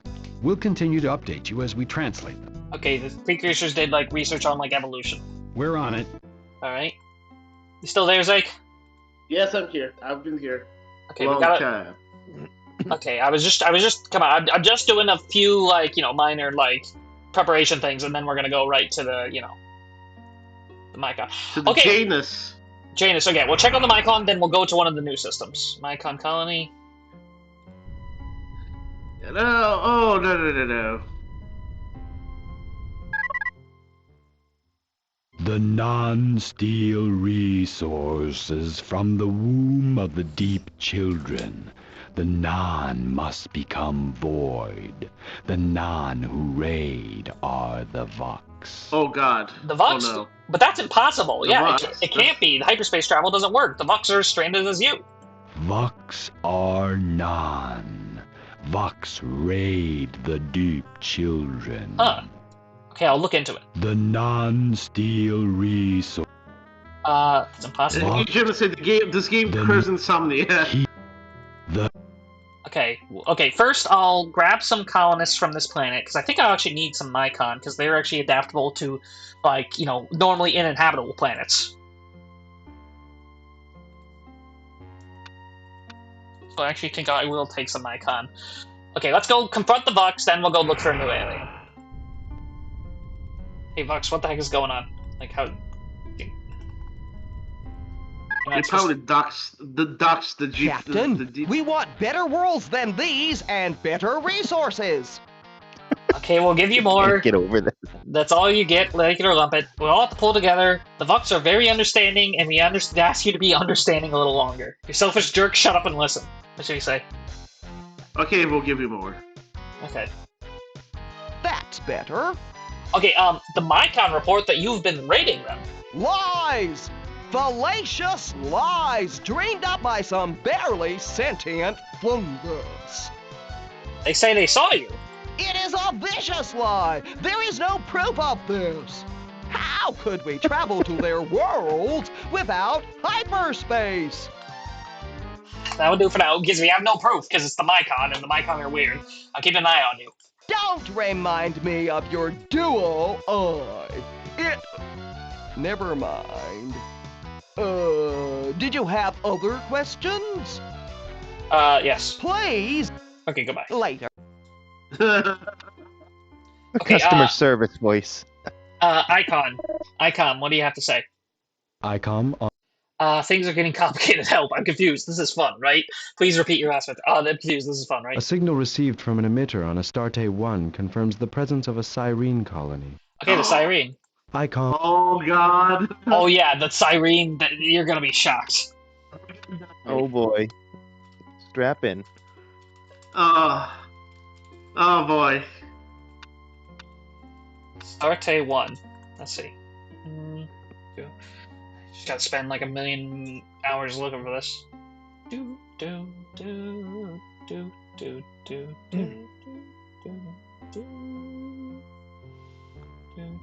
Yeah, there's no like fan mods for this game really, besides like a save editor. Oh, the Cyrene are so bad. Oh no. Wait, did you look them up already? Come on, we wanted to be. No. Hey, you Gemini said the Cyrene are so bad. I didn't look them up. Okay. It's in the chat. Like right. they only. All they need was have like green eyes. Oh gosh. Okay, Astarte. Are you excited, Alex? Oh, I'm waiting with bated breath. Where the heck are you? Hypnus, Silenius, Astarte. You really have to like go dot hunting just to find all these places? Yeah. Oh, Morpheus. At least when you find them, you can set up a colony, and then they'll be like properly marked. Hey, do you remember that like scene in Morbius where he says it's Morbin time? Oh yeah, that was the best part of the movie. I left a review about that. Yeah. And I'll turn off the time passage just so like no more crap happens. That was my favorite part when he said it's Morbin time. Where the heck is Astarte? I hate the map in this game. The map is like such a downgrade. Especially because it's 3D. Why is it even 3D? Yeah, just like the game High Guard. When they said it's High Guard time and Astarte. I could just go to a random other place, but come on, I gotta find Astarte. Argus, Yggdrasil, Vestra, Osiris. Yeah, like a lot of these are named after mythical things, like Osiris. Mm-hmm. Wait, Astarte? No, that was not it. Cassandra. Tycho. One of the stars Ceres. just named him. Ceres is the name. Ceres is what we call one of our asteroids. It's not a star. It's a dwarf planet. Kronos. Astarte. It's actually the largest in the asteroid belt. I found everything except for frickin' Astarte. Yeah, Ceres orbits between Mars and Jupiter. Yeah, no, because they mention it in Star Control 2. Silenius, Astarte. The king of the asteroids, the largest asteroid in the asteroid belt. Aurora, Merpanet, Astarte. Juventus, Telescope, Daphne, Horus, Cerberus, Arcadia. That's an actual star system. See, the search doesn't help because it only shows up if you have it as like a discovered system. Indra. Taunus. Hypnotis. Freya. Okay, so Astarte. Fomalhaut. Merpenet. Egamar. Yelir. Now the anticipation becomes like, maybe go to a different planet and then look from there. Yeah. Maybe it's closer to us. Helios. This was like close is so relative here with this map. So then Well, it is all general relative. Chat, help us. I don't think they can really help because again, the way the map rotates, it doesn't even like help. Let's go to Morpheus or something. Morpheus. There's an enemy here. Let's red pill me. I try to avoid the red pills. Okay. I usually joke with friends that I'm a part of the no pill movement. All right. Can you make some effort to sound intelligible? Are you just automated drone? Okay. Don't take any pills. Don't believe in pills, and you will be just fine. Having a heart attack, you don't take any of it. Wizard So-So. Are you referencing what I think you're referencing? Isn't that like a weird, like, animated film? Wizard So-So. Because I remember Oni Plays talking about it, and it sounded hilarious. I don't think I want to be around you anymore. Oops, I didn't mean to do that. Okay, I think I'm suspecting how they look like now, judging on this thing. Don't look them up, though. I was looking them up. Oh, right, you can see them. You can see all our allies so far. This is gonna be bad. This is gonna be like Oblivion level, original Oblivion level of disaster, probably. So look like a potato. Morpheus. Come on. Oh, I'll have to set up a colony while I'm here. We haven't found any evidence. Thank you. Okay, another relic I don't know what to do with until I research it. Let's go look if there's anything worth setting up a colony here. Problem is, I probably don't have anyone that's like good for a colony. Choo-choo, 230. Okay, that's the best resources. Ooh. Received another. The Mycon just have to deal with it. Okay, Myconic. Very Myconic characters. Okay. The most Myconic characters of all. Let's go see. Okay, that planet's no good resources. Let's try and find another one. Resources. Is there anything? Okay, humans. I'll set up humans here again. Okay, let me quickly make you a fuel refinery primarily. Landing pod research. There we go. Oh. These genetic engineering records updates. show that the precursors were seeking to quantify the environmental and genetic forces that shape sentience. They hypothesize that for sentience to develop so similarly in that many races, there must be a universal tendency toward developing sentience. They hint at some dark and ominous trend here, but we don't fully understand the reference. They believe that great individuals in all sentient races appear to make great breakthroughs that advance the whole race. One or a few advance, and then the whole race suddenly lurches forward. We can't translate the word they use for this potential in sentient beings, so we're calling it precursor potential. Alrighty. Will do, sir. So something about a lot of species that develop intelligence do it like very similarly, or something like that. I'll just wait for this to accumulate. I need a fuel. I need to set up like fuel planets.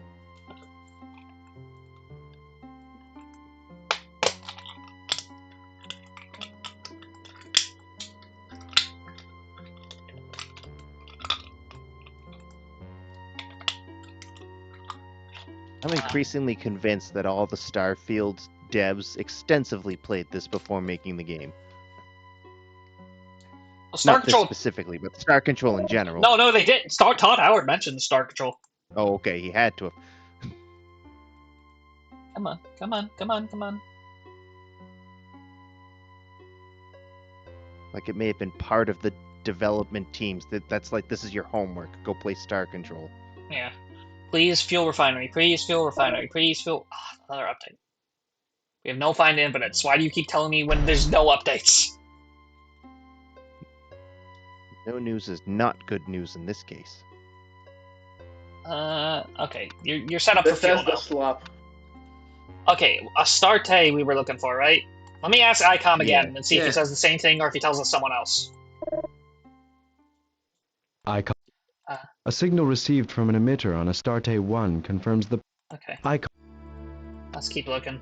Astarte 1. Us Ende 2.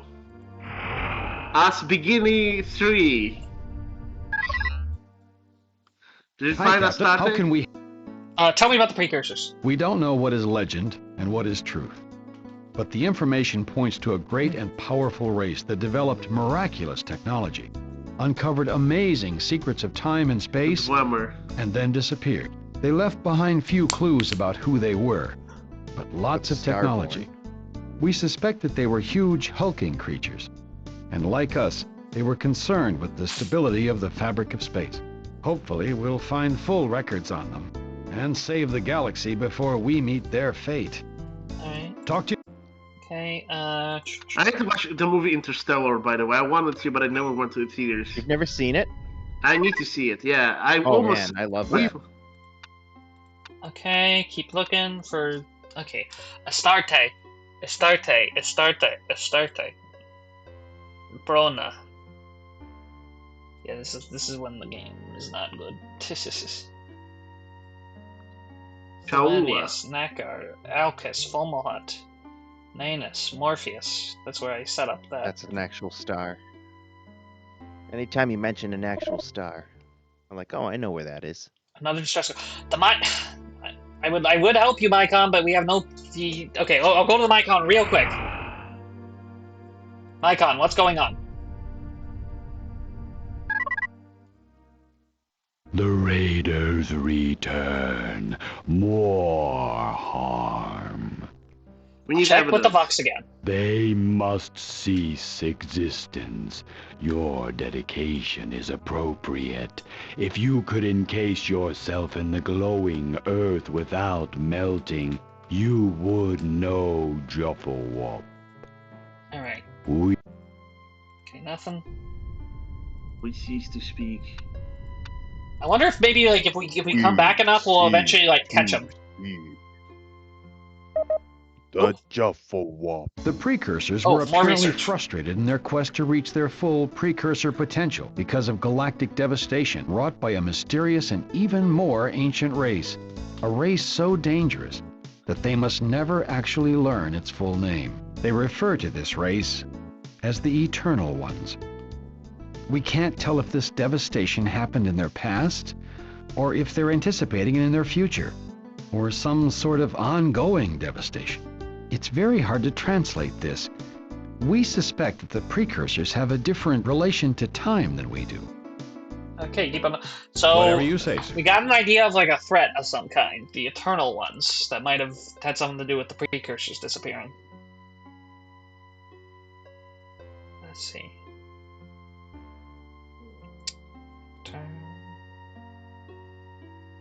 Demeter, Cecrops, Yalir, Makala, Indra, Cantorus, Argus, Yggdrasil, Secinius, Atropus, Edinburgh, Arton, Ceres, yeah.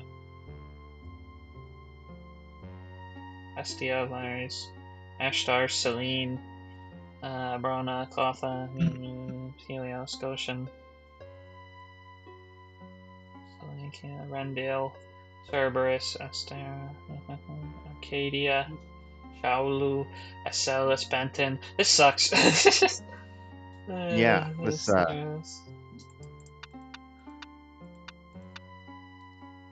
Woo!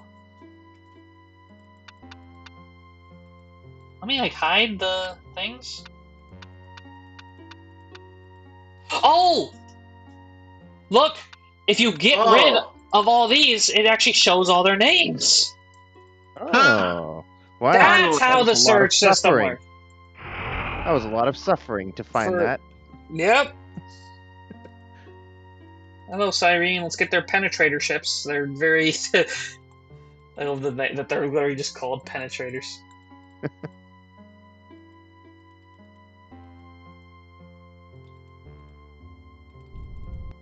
Alright. Are you ready to meet them, Zeke? Yes. The anticipation is killing me. It looks like an edutainment. Hello, brave Earthling. I am Colony Commander Lilor, and I welcome you to our new homeworld in the Kasari Quadrant. Your warp bubble transport worked perfectly as we knew it would. We're like glad Oblivion. that you have found us so soon. We're eager to begin colonizing other worlds for you and help you shoulder your heavy responsibilities. Oh boy. Shoulder as much as you want, but first I'd like an update on your status. It's good to know I can really use... Is this Falano Flalo? Yep. It's just like her. In the original Oblivion. Yeah.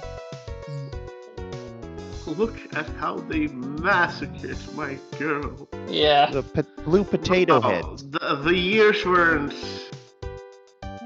great for her. Alright, what should we say? Oh, the chats go wild. Oh, God. Oh, God. Humna, humna, humna. Holy smokes. Ooh la la. Mamma mia. Eyes pop on the head. Oh, boy. What should we say? Whoa! You should say whoa! Okay, shoulder. That's good to know. Our colonizing teams have set to work with enthusiasm. We are exceeding all our productivity goals and creating new penetrator ships in order to meet your exacting demands. Oh my God. Powerful penetrators will come in handy. I'll make sure to load up. Captain, we recognize the difficult task that lies ahead. Restoring the fabric of space may require a Herculean effort. We want you to know that we are ready to help you in any way we can. Alright. Tell me about your penetrator vessels. We Cyrene have a unique set of psionic abilities that are amplified by our penetrator ships. We can broadcast a signal so compelling that all sentient creatures in its range willingly abandon their ships to come fight for us as mind-controlled drones. This makes the penetrator the only ship we know of that can leave a battle with a larger crew and in a stronger position. Is there a mod to fix this, please? There's no mods. There's no mods for this game. No, nobody likes this game. Tell me about my reactions to this. Yeah. Tell me about the history of the Cyrene. The Cyrene are a race whose development is extremely close to that of humans. In both culture and biology, humans and Cyrene are almost too close a match to be just a coincidence. Like you Earthlings, our modern spacefaring society evolved from primitive tribes. Our two cultures were quite similar until they took very different paths in what would have been your prehistory. Our world continued to enjoy the differences between the genders, while your world used gender as a basis for a political dominance structure which pervaded almost all of your Earth cultures until the early 21st century. What is it? Okay. How did your world develop differently? When Earth males discovered that they too had a role in the sacred process of creating children, they responded with a jealous need to imprison Earth females and hold them as property. This is actually different from Syra, 2's explanation. Males and females continued to develop as equals, most likely due to the stabilizing influence of peaceful agricultural people. So yeah, they changed that a little bit. Like it was a whole different thing about specifically like the agricultural versus the, it was a weird other thing. The way she's looking around is making me so uncomfortable. Also, is it me or is it one eye's bulging more than the other? Yeah, well, again, it's a pipe. I see. From our point of view, the right one seems to be doing something different from the left one. So what happened? Syra was our paradise, Captain. Our worlds were very much the same, at least up to the point that you began encasing yours in concrete and plastic. Like your Earth, Syra was a world of rare beauty, variety, and abundance of life. Cyrene. I say was, because it was abruptly torn apart, killing most of my people. We thought it was an asteroid that struck our world. We survived the massive impact, but our world was soon torn apart in a cataclysm of earthquakes and volcanoes. Only our orbiting space patrol survived. Fewer than 10,000 females and only 500 males. Auga! If you Cyrene are all so equal, how come all I see is women? Most of the Cyrene Space Patrol is comprised of Cyrene females because in our species, the females have psionic abilities suited to making special attacks on enemy crew. Cyrene males do not. They have other talents. I just remember, I misremembered that detail as like only the females having psionic stuff as being for 2, but I realized I don't think 2 ever directly says that. I remember I tried to look for it and realized I couldn't find that, and then I realized I guess I must have remembered it for 3. What is that on her hair? Like, what happened to the hair? Like, it's weird because it's just a weird hat. Yeah, it's weird because like I also looked in a pre-release image for this. This was originally gonna have at least like a draping like headdress or something, but yeah, it's just like this weird hat. It was originally meant to have like like a gold like kind of frill kind of going down from it. I'm not even convinced that this is a lady. Yeah. I see. So what happened? The survivors of our race began a long trek across the heavens, searching for another world that could match the breathtaking beauty of Syra. But our slow-moving habitat columns were attacked by Vux raiders. We had stumbled into the path of the Urquan hierarchy of battle thralls. We joined the old Alliance of Free Stars, only to see it fall apart. The Earthlings, who were the newest members of the Alliance, were defeated and placed under an Urquan slave shield. The Araloo disappeared, and other free races retreated to their homeworlds. We had no choice but to surrender and be slave-shielded.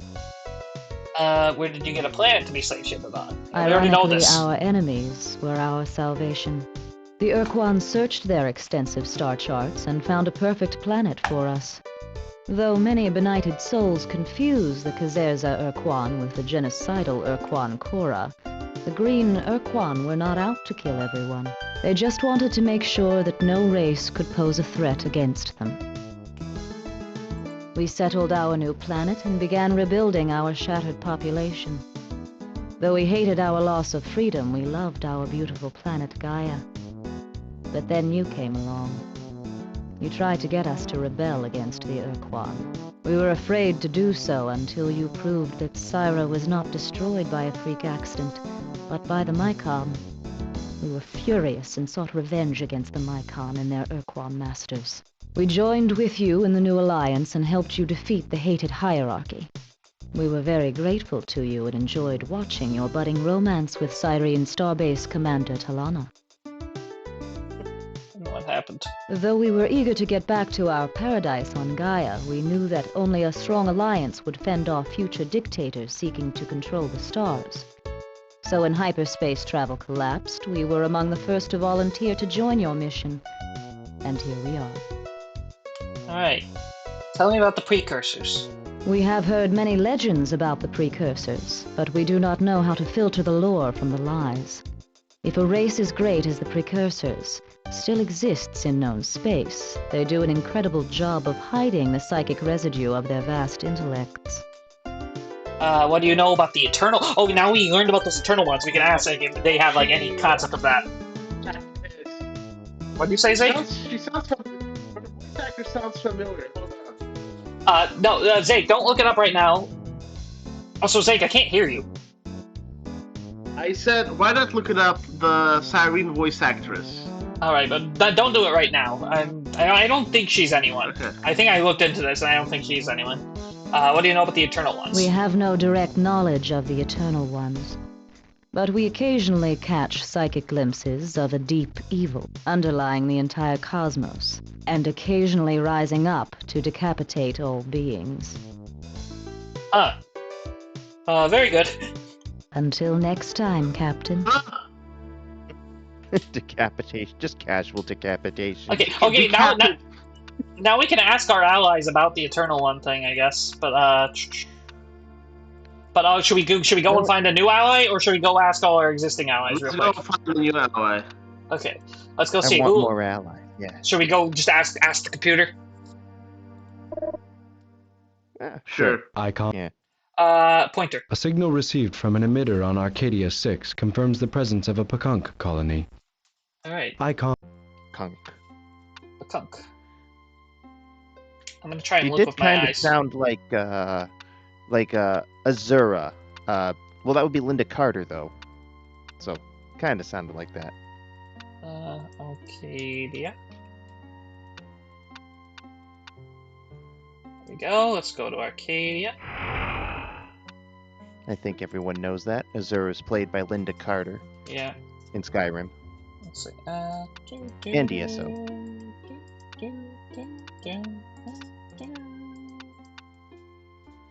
System. Okay. Alright, she is Linda Carter in ESO, isn't she? Who's Linda Carter in ESO? Azura, again. Yeah, she reprised the Oh, role. okay, that makes sense. Nice. Okay, ready for the Pakunk sake? Yes. Let's Alright. see. Piskunk. Oh, The joyous psychic skunk. day! What? The Earthling friend is The once giraffe. again in our midst. Greetings and various apropos felicitations, Captain. Welcome to the Kasari Quadrant, home of the gentle and playful Pakunk, children of the cosmic light, hobgoblins of joy, seekers of spiritual truth, and other Space stuff giraffes. like that. Yeah. I am Thesser, eldest soul among the Pakunk colonists. I'll be your spiritual advisor for this mission. Auspicious portents and serendipitous omens have foretold your arrival. That, and you told us you would be stopping by to check in on us after we took our magic carpet ride to the Kasari Quadrant on your Warp Bubble Express. And here you are, like the riffle bird that scatters its eggs to other nests and then jealously snatches them all back. You've tossed the League ships to the cosmic winds and then come back to redeem Oh us. God, no. What about it? Okay. Zeke? Okay. Tarp, how? Now I kind of get what you were saying. I didn't get it what you were saying. Now I fully freaking get it. This This should not be canon, dude. Yeah. This is not even like a. Someone's right in the chat. I think it's Hey Gemini said that this would have been a good game if it's this is Asaph who said it, Asa Helix. Yeah. This game would be significantly better if it was on their way to Star Control. Yeah, I it was agree. like an original IP. I agree, and this is not Pakunk. This is anyway. What about it? The design or the voice? The voice, the design. This is not a bird-like creature. I think, looks like- to be fair, I think the logic here, I think it's because they wanted to make them look more like the Yeehaw, because they're supposed to be spit off from the Yeehaw, so they made them look more like pterodactyl. I think is the idea. Supposed to be the pterodactyls? No, the Pakunk are they look like okay. Dr. Seuss dodo birds, but in the lore, they're said to be the spin-off race of the pterodactyls. They're said to be an offshoot race, kind of like the Dunmer from the Aldmer or whatever. Because that would make me very upset if this was supposed to be the pterodactyls. Yeah. The Scottish pterodactyls. Unfortunately, the Pakunk and the pterodactyls rejoined. Pterodactyls still exist, of course, but only the Pakunk came to represent them on this mission. Huh. So I get the logic in making them more reptilian, but yeah, it's weird. It's very weird, especially why is that so long neck? Giraffes. Yeah, it's the giraffes. Yeah. And honestly, okay, when you remember the fact, I want to say something. The voice is so different. Like the Dr. Seuss voice fit the Pakunk so much. But when you remember the original Star Control, it was only the 3DO port that had voice acting. I think they were actually working off it, the version. They weren't actually keeping the voice acting in mind. It seems like they were going completely original with the voice acting. But as an interpretation, if you didn't hear that voice, I kind of get this voice in terms of at least they're the hippy dippy type thing. Yeah. But everyone type in chat cope. Yeah. No, I kind of get this one. No, I've always kind of got this one, but it's very, very weird. It's very weird in contrast. Alex, is he coping? Yeah, a little bit. No, I played this. I can tell you how much I hate. I don't like the Siren. I said I tried to get at least in the headspace of what they were thinking. Okay, let me see. You don't want to get into the headspace of this Yeah, kind of he's stuff, trying, man. he's trying to put himself in the shoes of people who Because the devs were trying to cash fans, in. is the thing. They definitely were fans. Like, it's not even like they were trying to cash in. They were fans, they just didn't do a good job. They tried their best, they didn't do good. Even, like, the original creators say that. Let's see. Like, that's great. Give me an update on your status, Fezzer. Our status is joy. Sheer joy for all. Share our joy. Share our love. Are we not, Pakunk? Yes, I said we were, and so we are. I must laugh and sing for the sheer joy of it. This is our way. That's wonderful. I need to hear how your colony is progressing. Our colony is rising and advancing as an entire loving group through many cycles of sweet surrender to both our base urges and our highest spiritual longings. We dream and trance together, that all our spirits may rise as one big soul with smooth edges and no lumps. Come on, be specific. I want to know the material status of the tangible conditions of the physical aspects of the colonies. We know what you want to hear, Captain. We are not known throughout the galactic sector as powerful psychics for nothing. Stolen line. Of course, we also know the answer to your next question, but we enjoy conversation so much, we'll wait for you to ask it. Yeah, the whole Translation, line. I just love to hear myself talk. Yeah. Tell me what the next question is going to be. We know what you want to know, but we tell you what you need to know. Information on all those material resources and other thingamajigs are so much silly debris. Yeah. Oh yeah, Zaro, I don't agree with Zaro's opinion at all. They're just talking about a random thing. What I need is more chips, lots of them, like your Fury, for instance. Ships? I look into your soul and I see many, many ships. A trance descends upon me, largely unbidden, I might add, since I Yeah, did the not voice should schedule be a more trance manic, until though. after my macrame class this evening. In this trance, I see you getting ships. Many ships. Many, many ships. Goodness, but you are going to go through a whole mess of ships. Yes, indeedy, but you are going to cause a colossal amount of ships to get blown up, immolated, fireballed, shredded, and otherwise annihilated.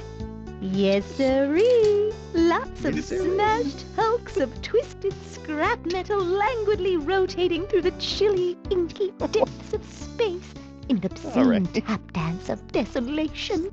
Once pulsing veins of the crew members, now spewing out countless tiny sparkling shards of blood droplets frozen to near absolute zero. Another 100 sentient creatures who will never again preen the pin feathers of their offspring. Isn't it amazing? Where was I? Oh, yes. Certainly you may have our ships, since you are our friend, our good friend. Take all the Bakunk Furies you want. We'll fill them with crew right away. That was pretty funny. Let's see, glorious carnage and death. You expect me to send Bakunk metal after that? Why, of course, blessed silly Captain. We are not just along for the ride. We are willing to do our part for the cause of your enlightened league, silly. Okay, thanks. Good. Now let us discuss the mysteries of the universe. I was just reflecting upon them myself during my midday grub break. The lush huge fruit has a beautiful bloom, does it not? The invisible fairy spirits caper within its fronds and waggle their tongues in a saucy insouciance. Don't you adore the lush huge fruit? Insouciance. Yes, quite lovely. I will have my nest mate transplant one for you immediately. We will water it in your name. Now I look forward to answering some questions. How may I enlighten you at this moment, Captain? Alright, information about your race, please. Oh, a wise question. But where to begin? Tell me about your unique ship. The Bakunk Fury is that small ship with a small crew complement, but it is filled with special magical touches guaranteed to excite you. It has a rapid-fire ray gun that spits a stream of dense, superheated metal. You can command the Fury to run past your opponents and make a lovely broadside attack, or spin in place while firing to create the ever-popular Death Blossom. But wait, there's more. Since we Pakunk are in tune with the harmonies of the universe, we are always able to transcend to the next level of consciousness, following the abrupt discorporation of our physical bodies. If an entire crew chooses, they can reincarnate instantly, in the middle of battle, and bring their ship too. Now, you would normally expect to pay 5,000 resource units for all this. But wait, there's more. You can also command the crew to insult the enemy with many impertinent Charm jabs. now and we'll double the offer. What good does that do? Why, it causes us to create copious amounts of psychic energy. Generate psychic energy through insults? Unlike certain other species, we Pakunk are inherently peaceful and loving people. Combat does not come easily to us. In order to be at all effective, we find it necessary to whip ourselves into an emotional frenzy. How would you describe your race? I bet this is a stolen line. We are hatchlings of light, spiritual soul beings of the vast cosmic oneness, wayfarers on the river of Yeah, this destiny, is a 2-line. students of the mystical dimensions, purveyors of blissful love, bird-like manifestations of glorious light energies from the astral plane. How would you describe your culture? Again, this is stolen. Just off the top of Yes. my beak, I suppose I would say that our culture could be defined as the ultimate unification, or oneness, if you will, of the extra-dimensional convergent chakra being energies to form a togetherness self which both is and is not a culmination of the now essence. Tell us your history. Though it surprises many to hear it, the Pakunk were once brutal birds of prey, oblivious to the mysteries of the crystal magic or the 7 dimensions of psychic beings. It was not until Weenie Wiki Beaky Birdie sat on the mystical egg of ice-like temperature and gave the original squawk that our transformation began. It triggered the harmonic oscillations that would lead us to become the enlightened avians that we are. But alas, not all our race saw the light. Why not? Some of us were not ready for such revelations and refused to hear the calling in their souls. And so, the Pakunk and the Yeehot divided into 2 separate people. We loved our crabby and violent Yeehot brothers and sisters, whereas they would open fire on our vessels on sight. Fortunately, our psychic abilities allowed us to sense the deep, abiding love and, yes, even shyness in our Yeehot brothers and sisters. So we never gave up on them. Even when, in a moment of spiritual impoverishment, the Yeehot Vitneet Queen joined forces with the Urquan hierarchy. But many of her people would not follow that path. And then you fomented revolution within the Yeehot. A light I know this. dawned in the barren landscape of their souls. Warring had made them blind to the powers of divination and crystal magic. In the midst of a fierce battle between Pakunk and Yeehot vessels, Well, this is the new. Yeehot We didn't captain hear this full Yabwo detail. remarked that the brave Pakunk captain facing him reminded him of a long-lost birdling. After a brief period of reacquaintance, they saw the error in their ways and welcomed us with wings outstretched, beaks stuffed with grubs. Now we are as one. The noble Pakunk have conjoined with their long-lost Yeehot sisters and brothers. And then our reunited race rushed to the Sumatra battleship to help you fight your way through the enemy ships and win the day. Isn't it splendid? It's exactly as our vision said it would be. Yeah. So the visions turned out to be true. Just Yeah, like that's the funny files. thing, yeah. Anyway. Because they literally said that, like, yeah, you thought they were crazy for it, but of course it did end up true. Even in 2. Is it true that you can really see into the future? Why, yes, Wait. A vision comes to me. A shining light. A crack in the egg. A swirling vortex. A tunnel. I see my past lives. Your past lives. More shining light. Oh, there it is now. The future. It's coming in clearer. Yes, I see the fabric of space Wait, listen. tearing. Oh, A universe bleeds as something wicked approaches. I see eternally dark and incomprehensible void beings that teeter on the border between matter and non-matter. I see the eternally dark voids emerge from a dimension beyond dimensions to feed upon us all and leave the cosmos devastated. I see you standing at the hub of an endlessly revolving wheel of light.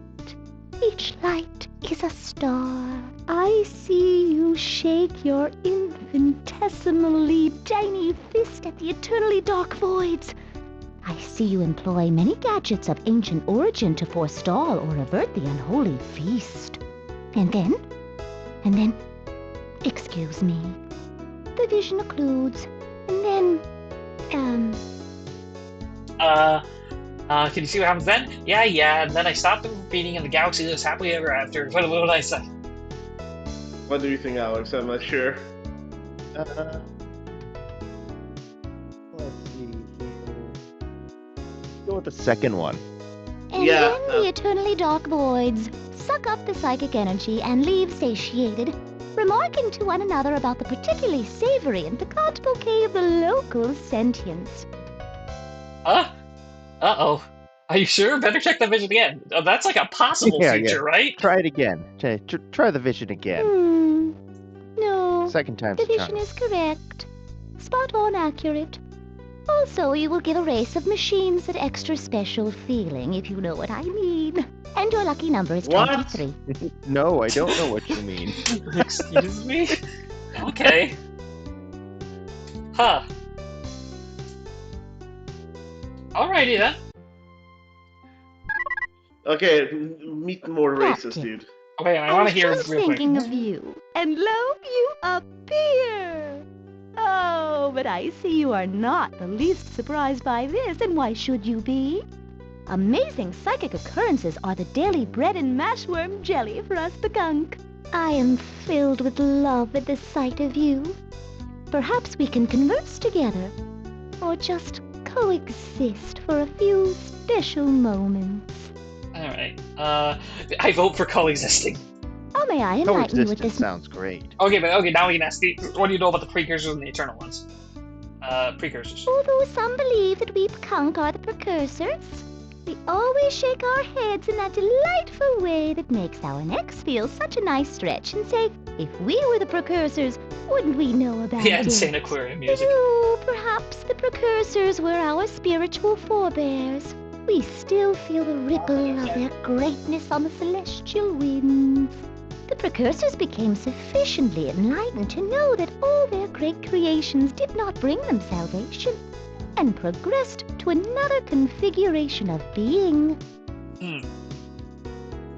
Another configuration of being. What do you know about the eternal ones? We have never met them, but I have a vision of them.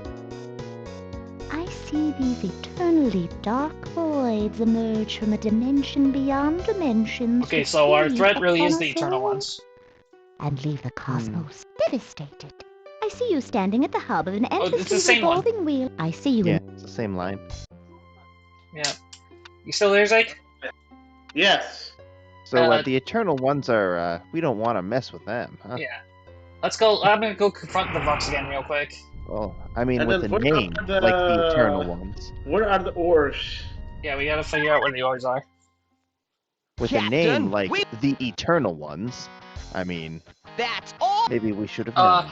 What do you know about the eternal? So, my counterport. Okay, so we still don't have any proof. What do you know about the eternal ones? Who? What?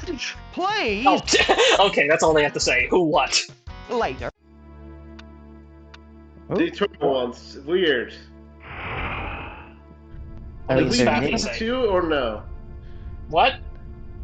We never heard about them in two, correct? Yeah, we never heard about them too. Finally, the Spathy say something funny here that you'll remember. Hello again, friend Hunam. I'm sure you're doing very well, and please Ultimate stay as evil, long as that's you... what you're And gonna while say, you yeah. are here, you can give your dear friend, the Spathy, many more worlds to colonize so we can make more ships and be... What do you know about the eternal ones? We don't know anything specific. Unless... No. Never mind. What? What? Well, since you asked, Spathy legends tell of an ultimate I knew evil it. that will one day come and devour the universe. As yet, the ultimate evil remains largely unmanifest, and its powers and exact intentions are still a bit obscure, since it lurks just outside the range of even the most sensitive long-range detectors, which we feel gives conclusive evidence as to the ultimate evil's nefarious intent. We So once they heard made a it canon, I broadcast see. saying that the Grand Master Planet Eaters were coming to kill us, and we thought that we were actually about to be eaten by the ultimate evil. But it just turned out to be an prank. Too bad that we accidentally destroyed many of our rustic towns in the ensuing mad panic. Alright. Must you take how's your, oh, factory. I need to make your factory do stuff. Hang on. Because I actually need, Starbase. The Eternal Ones, with a name as edgy as that. Alright, where should we go now? Should we just ask ICOM? Yes. Oh yeah, hang on, I need the colonists first. They were never too stable to begin with. Oh wait, the Mycon. But now their behavior is a potential cause for concern. They could be a weak link in the League. Sorry, I just skipped a line where they said the Mycon, we're concerned about the Mycon, because, like, again, they keep sending the distress calls, but we can't prove it. And they're saying and of course, you know, the Cyrene have no love for the Mycon. Oh, you're just mad because they destroyed your original homeworld during the bad old days. Are you arguing you should get more resources? The Mycon are more sinned against than sinning. little phrase. I think that's under advisement. What? I'll take that under Which one advisement. should we go with? Okay. Until... I'll just say under So, advisement. can they rebel? Who? If you don't, like, treat them well one of the races? Yeah, we'll have to figure out. Well, no, it seems it's going that way. It's not even like... Look! They're not even being as mysterious as Star Control 2. I could already tell what's gonna happen. Supax? We still need to find the repeating- Supax, the Tremor, the Urquan, the Utwig, or the Ors.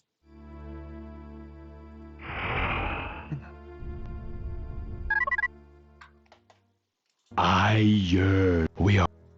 Oh, what do you know about the Eternal Ones? Hang on. I forgot to ask the Cyrene. They're gonna be like, we are the Eternal Ones. Yeah. We are the might. Yeah, what do you say about the Eternal Ones? Darkness is void. Jufflewup is light. Alright. We... Then all you say, So they're like Sithis. let's see. Oh. Yes, return to the void. Greetings from the Vox. The last word in life form So Vox did show up. destruction. To gain an intimate knowledge of our engines of war, simply place both hands over your eyes and count to 3. Vox, you are commanded to stop. Stop? Stop? We haven't even started yet, you squishy, tuskless smooth skin! Let's fight him with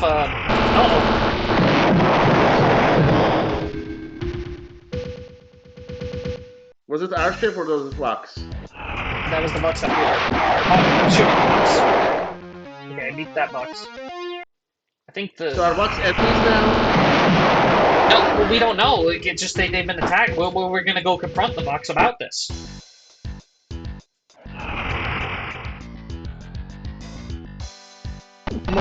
Twit, worm, nerd, idiot, wimp, baby, jerk, nerd, idiot, wimp, twit, nerd, fool, loser, New stupid, words. fool, idiot, dodo, nitwit, wimp, nerd, baby. I love how it's, insults. I love how it's still the same voice lines. They just need, next they need to say, like, as moron, if. Stupid.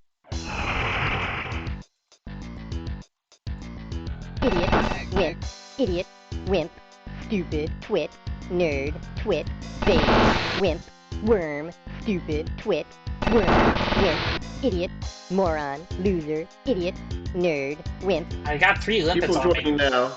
Hello, everyone. Please. Yes.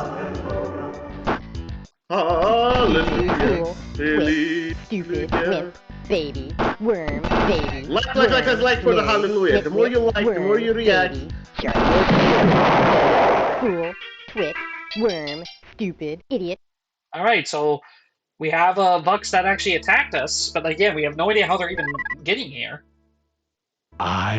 We are. We're gonna go confront the Vux about that now. Yeah, the Vox Populi.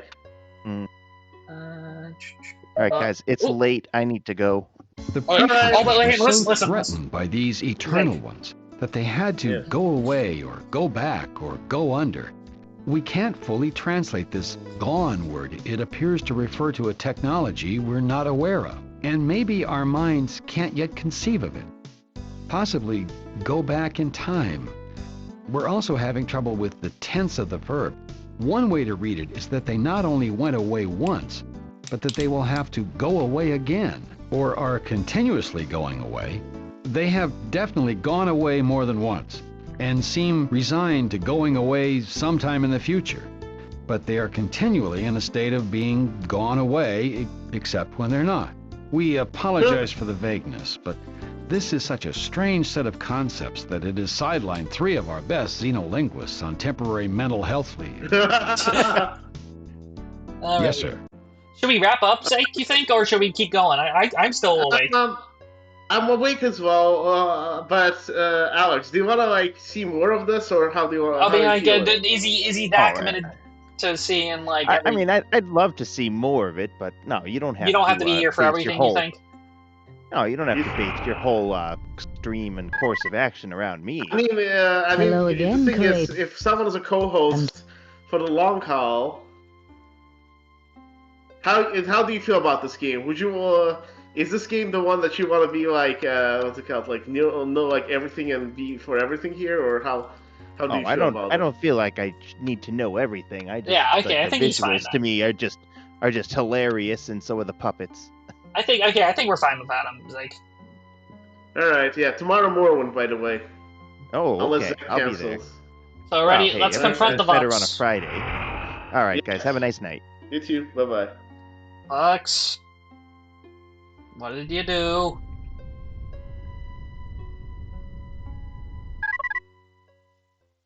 Captain, we want better worlds than... Hey, shut up and oh, that's all you get. Like it or lump it. Whatever happened to camaraderie in the ranks? It is sadly lacking here. Listen, we have discovered that you Vux have been raiding the Mycon. Why? I know nothing about this. It must be an illusion. A what? Elder space gods making illusions to tear apart the League. You should be careful not to be so gullible. Good point. I have some other questions. I love how you can just agree. Jake, you see that? Yes. Look, the Vux ships I fought were no illusion. Then it must be Vux renegades. You know, a few rotten zag fruit can spoil the whole goulash. How could those renegades travel between worlds with hyperspace gone? I do not know. I'll look into it. You do that. Have you any other questions? Okay, so you don't have anything. Please. Yeah. That's weird. Yeah. How traumatized are they? What do you mean traumatized? Class. I mean, they don't like us. Idiots. Yeah, they very much don't like us. But they're still subservient. Yeah. I mean, the thing is, yeah, we are... I am travel to the other planet. Huh? How they travel to the other planet? Yeah, again, that's what we need to figure out. Hang on, okay, if the Vux is something weird, going on, who could do that? Because again, they're supposedly the only people with that technology. But then again, think in mind, we've come to this new sector of space. We have no idea what's even going on here. Should I just keep asking, what's his name? Yes. The computer, or should I just kind of explore? Ask the computer, yeah. Alright. Colony? Oh, no, this is Dak-Tak. Can't understand you. Dak-Tak. Inversion. I'll try to clunk against him.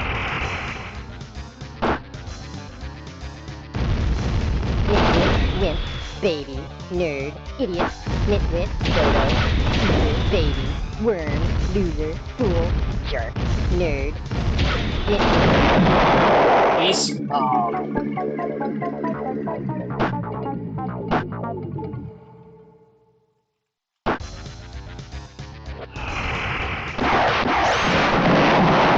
still haven't found the, the Chimera. Remember, they were like our strongest. Remember, they're the crystals. The crystals and the robots together. Zake?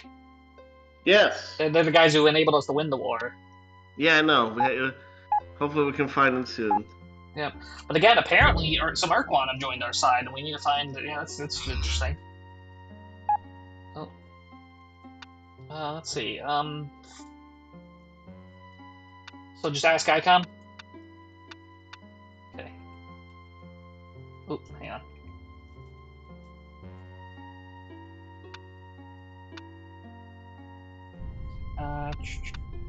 Icon, what do you think? Icon. Have we found anything? A signal received from an emitter on Fomalhaut 5 confirms the presence of an Utwig colony. Oh, those are good too. ICOM off. Fomalhaut. They're one of our more powerful allies. So they're newer, fixed their Ultron, so they hopefully won't be as depressed. You see Fomalhaut. Fomalhaut. I guess I could search. There we go.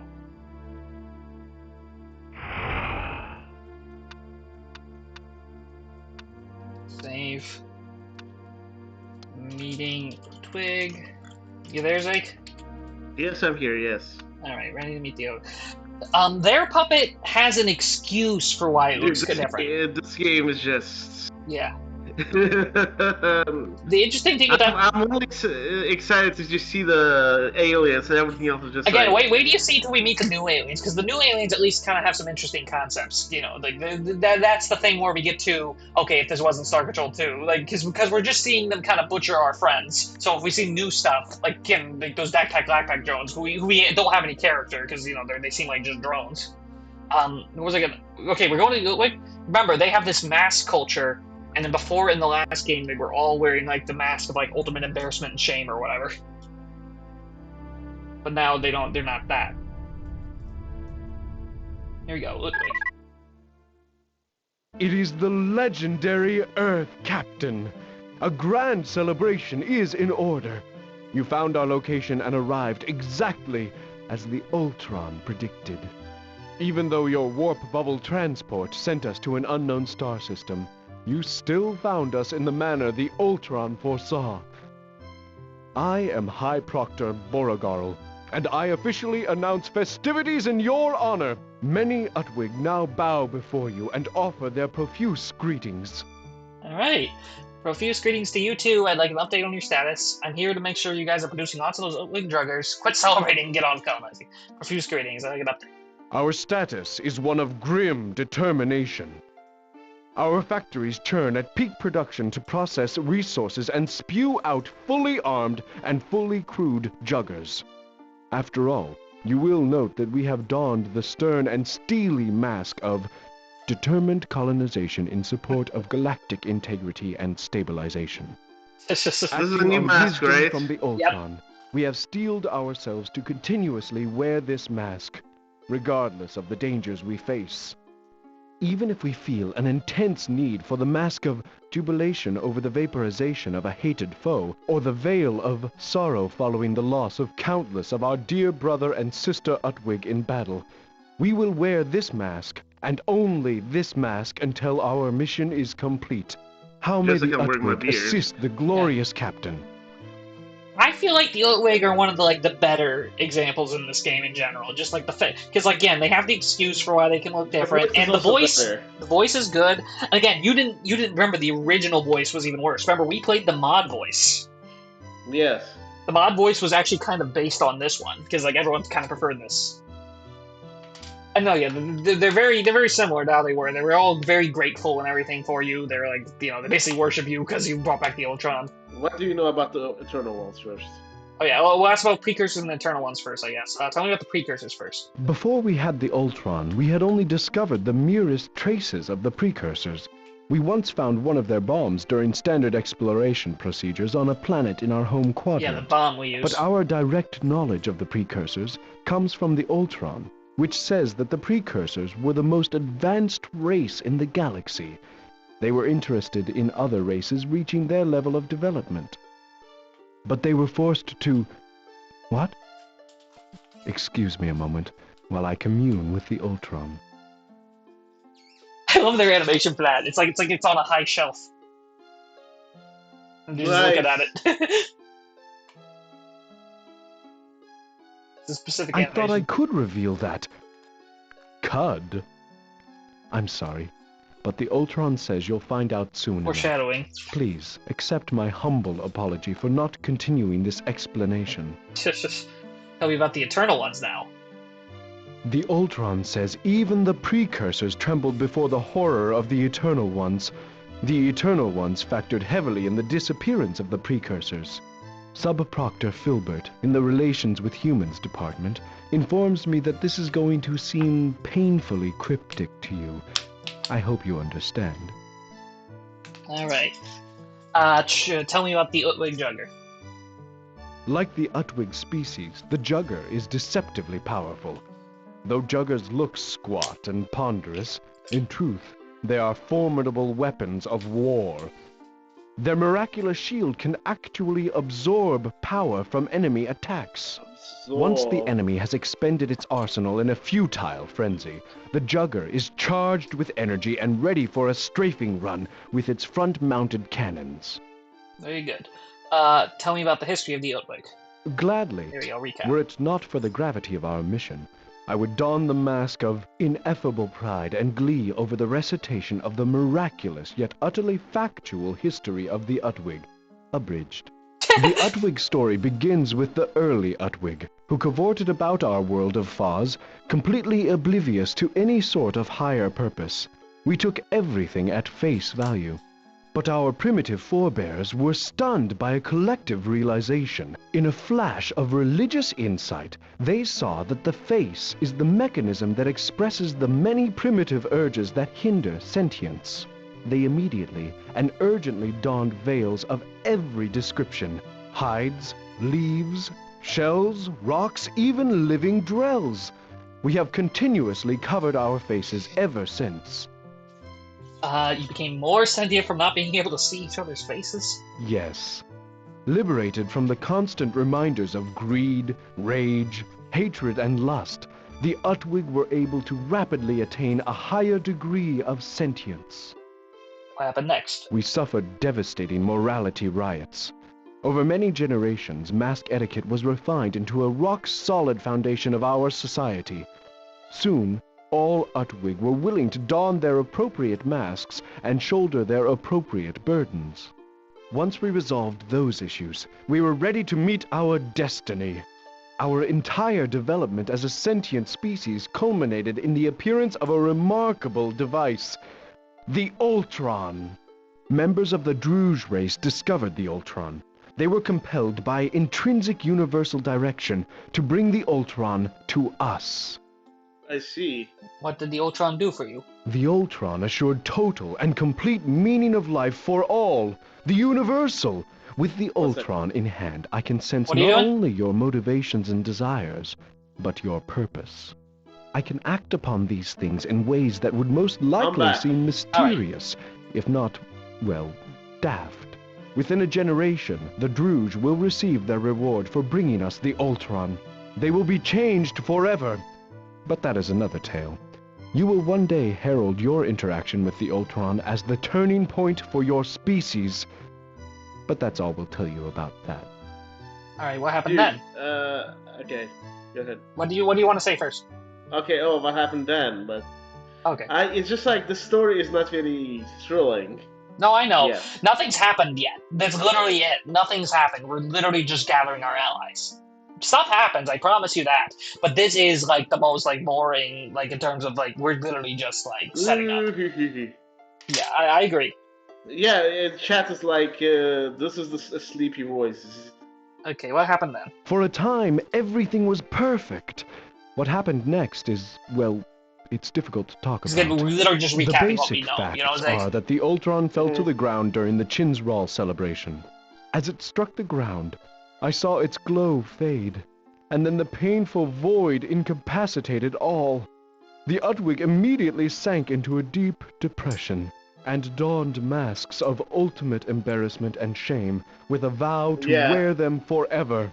Many Utwigs suggested that we use an ancient precursor planeteering bomb to eradicate our species.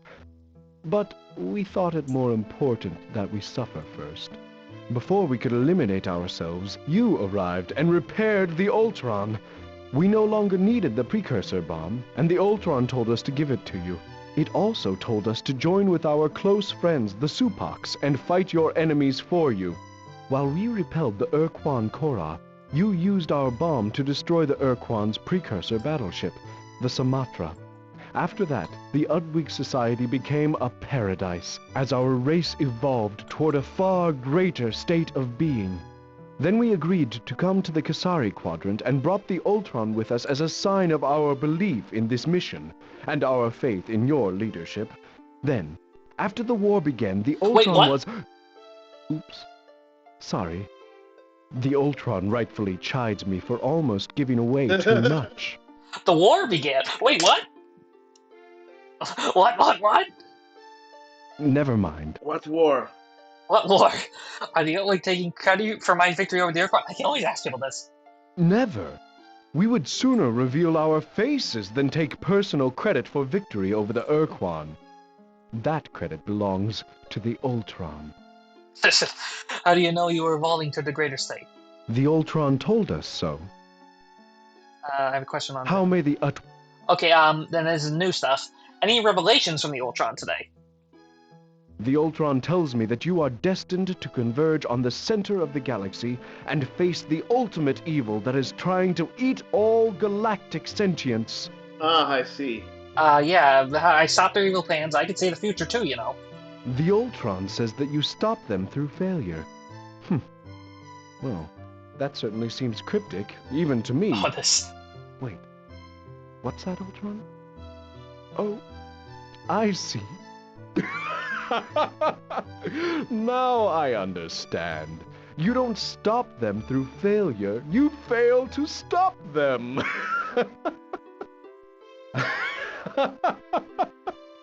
What a silly misunderstanding. I see now. You will be unable to find a way to stop them, and they will greedily devour their unholy harvest while you watch. Whew. I am so glad I straightened out that little detail before anyone was confused by it. Yeah, we've so far gotten bad news about, like, the future from both the Utwig and the Pukunk, who don't believe in us. Well, yeah, but this time, it'll show us that belief in future is BS. Oh yeah, and the fact that we, as the player, apparently even saw the future. That's why this whole thing started. You know, portal opened when you... explosion. Yeah, anything else? The Ultron says that danger looms over the Supocs expedition. Uh-oh. Tragedy and dark places.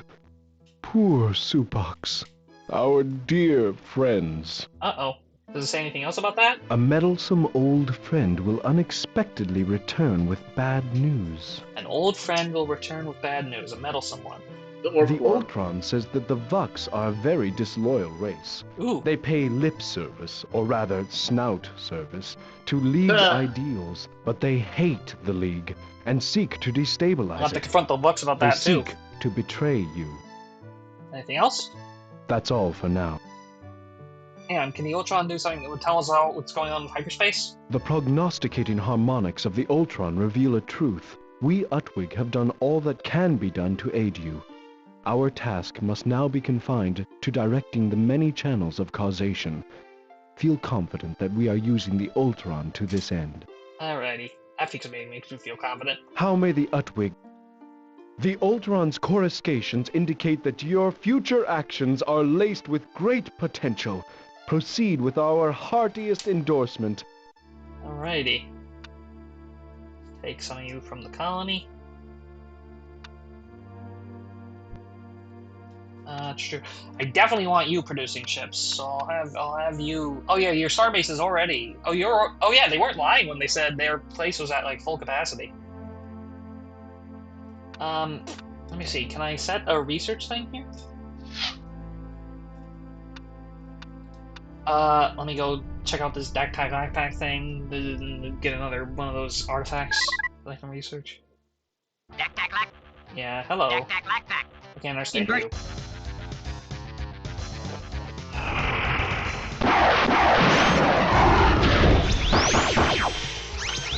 Uh-oh.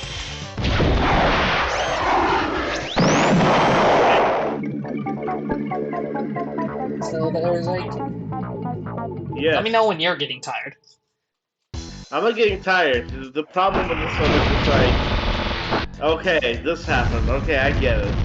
Yeah, right. I remember. Yeah, sure. And we've almost found all our old allies, at least. Actually, I think all... Yeah? I'm just like, yeah, okay, yeah, I get it. Some stuff is just like... Yeah, again, a lot of it's for... some of it's for chat, really.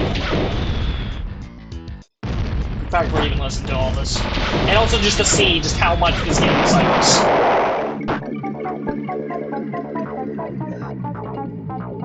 Was that the probe? No, yeah, that was the backpack that killed me. Yeah, I'm using the opening ship now. Ooh, nice. Yeah, O-Wings are really good. So next, okay, What's the best ship in this game? There is a new ship that's really good, but still, the Tremor and the O-Wing are still really good, still. Ooh! What did we get? Okay, we just instantly got it, though. Should we confront the Vux, or should we just ask the thing about stuff? Let's ask his thing about stuff and then confront the Vux. Okay. Okay, hopefully get the ores today. Yeah, talk to... So yeah, ICOM... This is getting complicated. Help. A signal received from an emitter on Velpunia 6 confirms the presence of an Urquan colony. Oh, this should be interesting. ICOM... So yeah, interestingly, the guys who... we only have... Besides that... Oh! Unnatural, interdimensional fatigue suddenly causes the Pica system to collapse into nothingness, leaving behind a strange, dark anomaly. That was fascinating. The Pica system appears to be gone. One of the systems on the map. We need to go to the space it used to occupy to take readings. I appreciate your efforts. Yes, sir. Can we do the Pica system before? Yeah, we could have, but there wasn't much there. It would just be like a default system. Okay. Should we go there first or go meet the Urquan? Let's meet the Urquan. Okay. Oop. Janus. Oh my god. What was I about to say? Okay, so we have the Pica system. Okay, I gotta ask him again where the Urquan were. So yeah, apparently, in terms of like guys who didn't come, ICOM. The Umga, the Zakfat Pit aren't in this game. The Shofixti aren't. The regular Yeehat aren't. Some more of our enemies, the Fradash and Elrath, but they were like fighting each other. The Melnor and the Druze. Here? What? I'm saying those are all guys that didn't come. I see. The Zakfat Pit aren't in this game. The Shofixti aren't in this game. The last people we have that are said to have come are the Urquan, the Ors, the Supaks, but the Otwiks say something bad might have happened with the colonists, and the Tremor. I think that's it. I see. A signal received from an... So you want to go Urquan first? Yes. So yeah, I was interested to see. Are they gonna tell their backstory again? Probably parts of it. Oh boy. Urquan.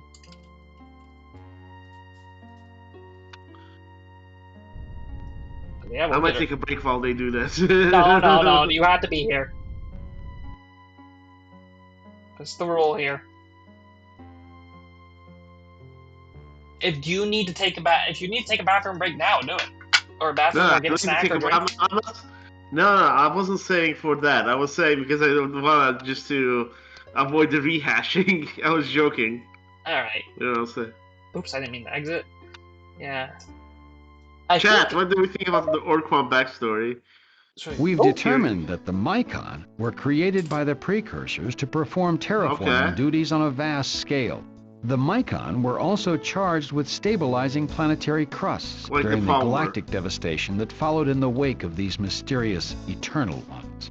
The precursors wanted the Mycon to last beyond the time the precursors go away. So they genetically engineered the Mycon race to be born adult and undergo no childhood development. The Mycon could manipulate their own genetic material to accomplish specific tasks, but have no possibility for the kind of random mutations that can allow a race to develop on its own. If they could develop normally, they might die out, and the precursors needed them around too much for that. But ironically, that caused the Mycon to be unable to fulfill their precursor potential. Thanks. So yeah, the game will just kind of randomly drop lore drops on you. It's kind of weird. Like the research team is just in the background doing everything. Yes, sir. Okay, let's go meet the Urquan. Let's go meet them. Greetings to the captain of the League of Sentient Races, from Zorak, Urquan Master number 3. I am gratified that you have located us in such short order. Though we made our voyage to the Kisari Quadrant on the wings of a new and unproven technology, our faith in you never faltered. Not a bad puppet. I'll say that. It is a kind of cool looking puppet. Yeah, better than everything else I've seen. Give me an update on your status. Give me an update. Yes. We have begun colonizing with zeal, and even now, our factories Dutchman vlog says schizo game. Spawn our latest production model of the Dreadnought. Our fusion plasma weapons are more powerful than ever, and the warriors who fly the autonomous fighter craft launched by the Dreadnought are ever ready to die in service to the League. I think I'll load up on some of those. We will stock your precursor vessel with Urquan Dreadnoughts. In return, we expect more planets for Urquan colonization. Sounds like overcompensation for the guys. You guys were the greatest threat to all sentient. I kind of want to say it just to hear what they say. We recognize that we have much to prove to you, to atone for our all-too-recent and all-too-lengthy doctrinal wars, which you brought to an end when you defeated us and destroyed our precursor battleship, the Samatra. In our reckless zeal to carry out our misdirected doctrines, we tried to enslave or obliterate all sentient life in the galaxy. But now that is in the past, and we seek to aid you in your quest for the precursor artifacts that will stabilize the fabric of the space-time continuum. Yeah, just so people are saying this voice is bad. Yeah, this is in the past now. You guys better be serious about mending your ways. Such antagonism will not be necessary. How do you say that? Good. We are in alignment with you, Captain. How may the Urquan be of assistance to the elected leader of the League of Sentient Races? Yeah, maybe interesting to have them have a kind of change of heart here. What was I about to say with the Urquan? Something interesting. I can't remember. Tell me about your dreadnoughts. The Dreadnought is a prime fighting vessel. It is the most powerful ship known in our home quadrant. The only ship to rival it in sheer firepower was the Korra Marauder. Of course, that doesn't count one-of-a-kind precursor vessels like your old one, or your new one. The Dreadnought has an immensely powerful medium to long-range weapon that fires rapid fusion plasma blasts. But its strongest feature is its ability to launch autonomous fighters. The fighters each contain valuable crew members, so try not to abandon them in space. Make certain not to command the Dreadnought to launch all its fighters, or you risk leaving the Dreadnought vulnerable to a lucky enemy strike. Also, make sure not to command the ship to engage in a high-speed tactical retreat while the fighters are still harrying the foe, or the fighters will expire in space. Remember, this ship was designed by Urquan, and Urquan are unfamiliar with retreat. Familiar with tactical retreat? Maybe that's why we beat you. So they cannot retreat, actually? Well, but remember, I think in this game there actually isn't even a retreat mechanic. It's just, I think they're just referring to how their ships work is like, if you like maybe you actually can leave battles, I'm not sure, but, like, either way, the point with their ship is you need to, like, keep an eye on the fighters, otherwise, like, if the battle ends and you don't, like, reclaim the fighters, then you lose them. Tell me about the history. Here we go, Zora. Oh, I remember what I was gonna say. There's a kind of cut line that seems like if you had a colony, the Urquan would say this, but when you do it in the final game, it just, like, directs you to this one. Apparently, this is a female. Oh. Yeah, they just kind of drop it on, like, one of these, like, it doesn't seem like it was cut for, like, any, it just seems like unimplemented, where they actually mentioned they call this Urquan a her, Zora. Mm-hmm. Tell me about the history of the Urquan. The Chronicle of the Urquan is a history of the greatest triumphs and deepest regrets.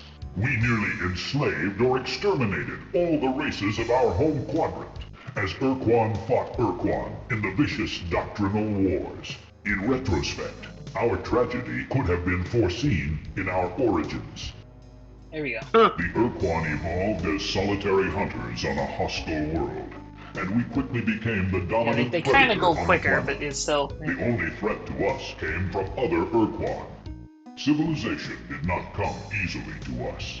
We earned it by mastering the fierce territoriality and murderous desires that nearly obliterated our species in wars fought with crude clubs and wars fought with atomic weapons. But we survived our own hatreds and formed a cooperative planetary culture. This level of achievement allowed us to explore our own solar system in atomic-powered ships. Then we met the Tallow. In our xenophobia and paranoia, we attacked on sight. In our reckless aggression, the Tallow had glacial patience. A lesser race would have blasted us back to the Stone Age, or exterminated us before we could spread to the stars. Instead, they offered us membership in their confederation, called the Sentient Milieu. We again conquered the hunting beast within us, to become a starfaring race and cooperative members of the Milieu. Alright, I almost do want to skip through some of this. Tell me about the Tallow. The Tallow were a slow, serene, quiet race. Of all the species we have met, only the Tallow did not trigger our instinctive territoriality. They were the only people we could talk to without the hunter inside us screaming, "Kill the interloper, rip out its life." We believed that their rock-like, silicon-based biology was the vital factor that made the Tallow seem non-threatening to us. Whatever the reason, they cared about the Urquan and respected our potential when all other races saw only a brutal enemy to be destroyed. With their unconditional acceptance and devoted guidance, we grew into a proud and mighty race. They were the only species we ever called friend. And then, we met the Dinyari. Oh god. Sentient Milieu. Nearly 25,000 Earth years ago, Confederation of our home quadrant birthed the greatest confederation of starfaring races ever known. The Sentient Milieu existed to provide a safe haven for emerging sentient species. It governed itself with an enlightened respect for all species, much like your League of Sentient Races. The 6 founding races were the Tallow, the Draw, the Thaz, the Maelnoom, the Yuan, and the Yaptar. They even found a place for the Urquan, who could not tolerate the presence of other sentient beings. The Tallow championed our membership and ameliorated the trouble we caused. We became scouts and solitary explorers for the Milieu. We proved our worth over and over again, defending the Milieu from slavers and dictators. We are excellent fighters because we do not fear death. We know that if we do our duty, in our next life, we will be reborn as another Urquan. Our association with the Tallow and the Milieu lasted for 3,000 years. 3,000 of the brightest years in the painful and tormented history of the Urquan. Right. 3,000 years until the day of the Dinyari. Yep, and what happened? On a routine planet call, we discovered some anomalous energy readings. A sign of it's a great story, I just heard it. There, we met a race of bloated, evilly intelligent toad-like creatures called the Dinyari. They possess ghastly psychic powers to control the minds of other sentient beings, and they wanted to rule the entire universe. They enslaved our minds and forced us to transport them to the Milieu's capital world. The insidious war for dominance was quick and nearly bloodless. Within weeks, the Dinyari had psychically dominated 6 of the 7 races in the sentient milieu. But they could not control the Tallow. We suspect that the same unusual rock-like biology that made the Tallow seem non-threatening to the Urquan also gave the Tallow natural immunity to the Dinyari's psychic compulsion. But the Tallow had no immunity to the weapons of the Urquan. While the Tallow labored to create a device to free us, the Dinyari ordered us to open fire on our dearest friends. The Tallow refused to take up arms against us and were slaughtered. To our eternal shame, we committed genocide, burning them from the face of the galaxy. Alright, the Dinyari. The Dinyari were evil, hateful, depraved creatures from a world they called Glilandi. Interesting they used the original name. There was like 2 names for that. Or why a race with such powerfully advanced minds was isolated on one planet. We know little about them, save that they were the greatest menace the galaxy has ever known. What happened next? For thousands of years, we were unthinking slaves to the Dinyari, carrying out their every depraved command. Like the 5 other surviving races of the old milieu, we had no choice but to obey. The Dinyari's compulsion was too strong to resist. The Dinyari said the Urquan were their favored slaves because we were so easily compelled, but we prefer to think that we were simply the most mentally sensitive. We were forced to destroy those races which did not serve with the efficiency and speed demanded by the Dinyari. They decided that the Yuli and the Draw were inferior. They instructed us to incinerate their worlds, and we did. The once great sentient milieu degenerated into nothing more than a great galactic prison camp. Hey, they changed the phrasing there. Originally it was Gulag. Urquan genes, they brought about their own downfall. Alright, they manipulated the Urquan genes. The Dinyari were not content just to exploit our bodies and corrupt our minds. They blasphemously defiled the very soul of our race by toying with the priceless genetic codes that created us, using ancient precursor technology. Precursor technology? That was never said. Into 2 sub-races. They created the Green Urquan to be administrators and planners, and they made the Black Urquan to be warriors and builders. Our species would never be the same again. I guess we'll get into that. A brilliant green Urquan researcher named Kazurzah made the cataclysmic discovery that led to the violent overthrow of the Dinyari slave empire. Black and green Urquan joined together and fought their oppressors. But galaxy-spanning empires do not fall easily. The war raged on for years, years of ceaseless agony. We allied with races like the Fads, an old ally from the sentient milieu. I mean, that detail wasn't Finally, mentioned. the great Urquan slave revolt was won. But in our jubilation over our great victory, we sowed the seeds of a great It's not my fault. Describe Kazurzah's discovery. Kazurzah had been commanded to study the severe mental trauma caused by long-term exposure to the Dinyari's psychic compulsion. Kazurzah knew that when a slave died, the Dinyari who controlled the slave had to rapidly disconnect from the slave's mind, or the Dinyari would die as well. But Kazurzah discovered that the Dinyari also temporarily disconnected when the slave experienced extreme, nearly lethal pain.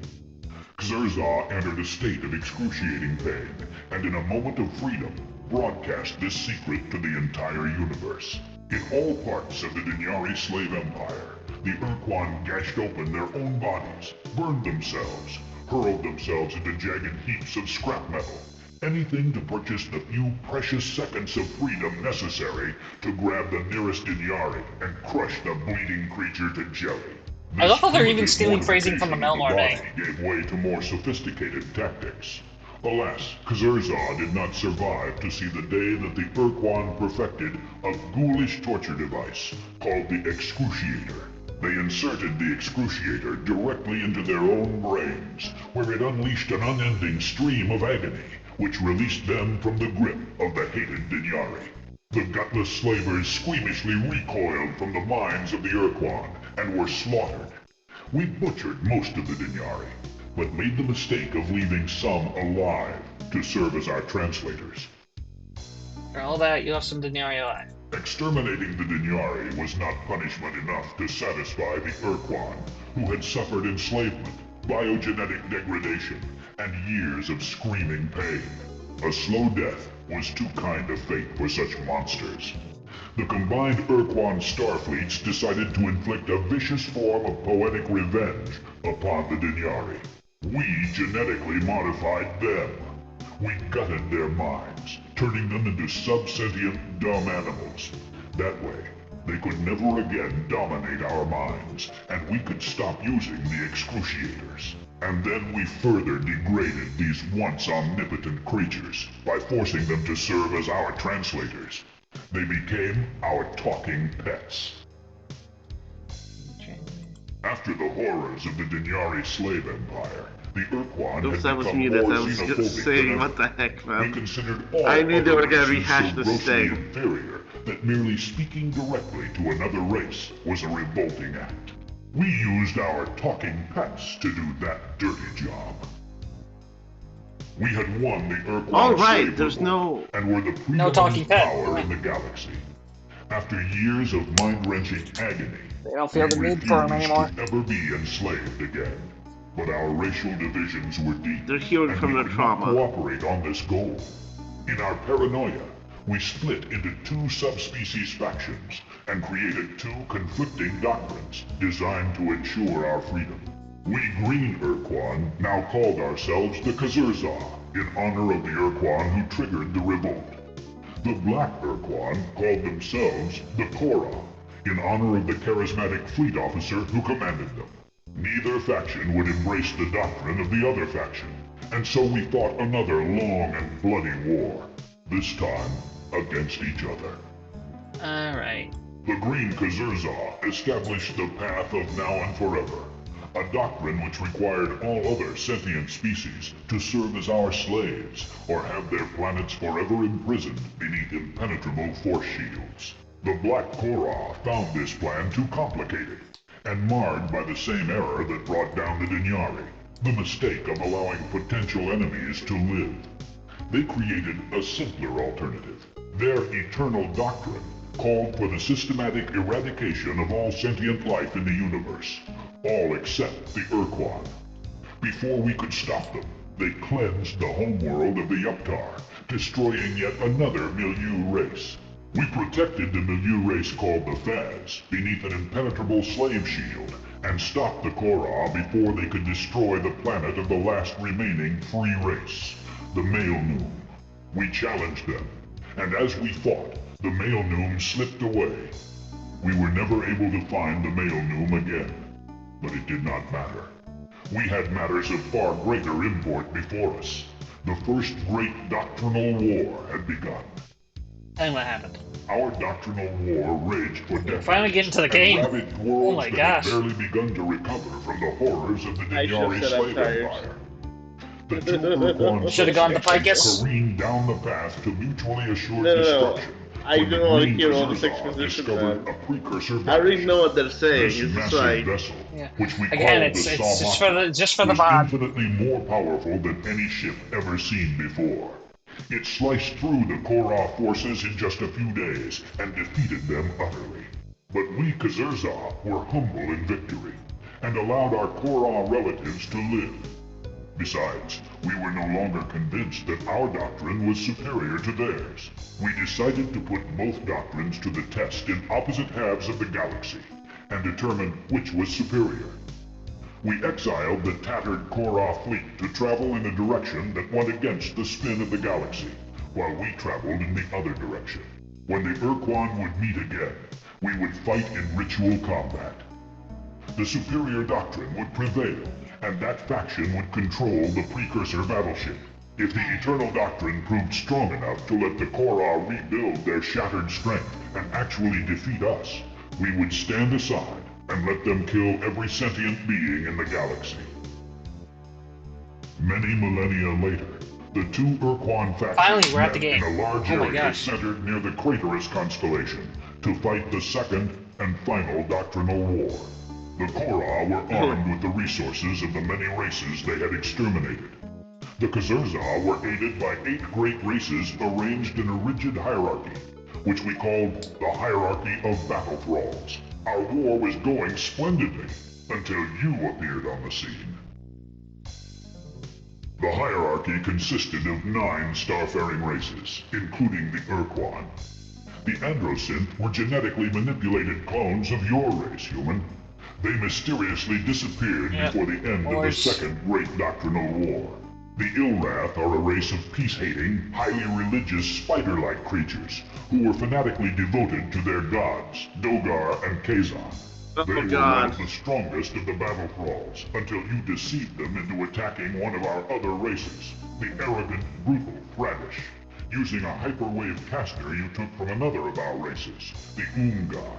The Oomga are blobbish, multi-eyed creatures that relied on biomechanical hybridization for their technology. All these races have now been pacified by you and your allies. The Vux and the Mycon were also pacified, but agreed to give up conquest and join your expedition here to the Kasari Quadrant. The Spathi and Yeehant left the hierarchy during the war to become your allies. They are also part of this expedition, though the Yeehant have since merged with the Pakunk and are now part of the Pakunk race. Alright, what happened in the Second Doctrinal War? We imprisoned many worlds to save them from the horrors of the Eternal Doctrine. One of these worlds was your planet, Earth. We did not know that a colony of Earthlings had left the planet and crash-landed on Unzerbalt, an undiscovered precursor planet. Evidently you were born there, grew up with precursor artifacts for play toys, and found you had an affinity for the powerful devices. You were able to create a precursor ship and use its power to unify many enslaved Again, I'm and sure shattered 90% of this races was just for into a players who formidable didn't even play 2. You were able to find the one remaining sentient Dinyari that still had its compulsion I don't know who would powers, even play this as if well they as didn't a play 2. hatred for the Urquan. And you found the mind shield that the Tallow had built to save us from the Dinyari. You cleverly employed all these things to approach and blow up the Urquan Samatra battleship. Both the Kazurza and the Korra were Tell us about what happened and with the neither Korra. doctrine prevailed. That's one thing we want to know. It was as if the Tallow had reached across the eons to smite the Urquan, their genocidal proteges. One way to look at it. The remaining Korra refused to surrender. They were taken into custody by your alliance and remanded to our care. The remaining Kazurza surrendered, realizing that neither doctrine was correct. All Urquan gave up our reliance on the Dinyari to translate for us, and now speak directly. You did not destroy either faction of Urquan, and representatives of Green Urquan came along on the expedition to demonstrate our new status as functioning members of the League. Even though there are Korra observers in our expedition, we brought none of their marauder ships to the Kasari Quadrant. Daily contact with the Korra reminds us of the great punishment we must bear. What punishment is that? The unnatural genetic division of Green and Black Urquan remains to this day, causing no end of sorrow and distress for us. We feel palpable pain to look upon an opposing member of our divided species. Our race will never be whole again, and there may be no hope for the two factions but to partition our species forever. That's harsh. Ready to get to work? Yes. Nothing further. Carry on. May your mission meet with the greatest success. Holy crap. Finally. Have to do this time. Build me more ships, please. Oh my god. Build I me thought it was more going to ships. be bad, but I didn't think it was going to be this bad. Oh my. Oh lord. So should we go check out the Picus system, I guess? Yeah, let's go. Something new, please. Picus now, for real. Are we gonna meet the precursors? I feel like it might, in terms of like story structure, it might be a little early for that. Like if just following the rules of story structure. All right, let's go see what happened to Picus. Yeah, it's gone. Look at it. Huh. There's nothing here. Scientist, do say something. The Picus system has undergone a frightening reality meltdown. The entire solar system has collapsed due to unnatural interdimensional fatigue. This area has become a dark anomaly. It's still suffering from severe perturbations of the time-space continuum. These energy readings are unlike anything we've ever seen. We don't know how to quantify them, but these readings will help us track the phenomenon throughout the quadrant. The more direct data we can get on these collapses, the better. We are aware of systems in our home quadrant that disappeared from interdimensional fatigue, like Alpha Corvi, but this is the first time we've been able to study a destroyed solar system immediately after the collapse. Keep with the good work.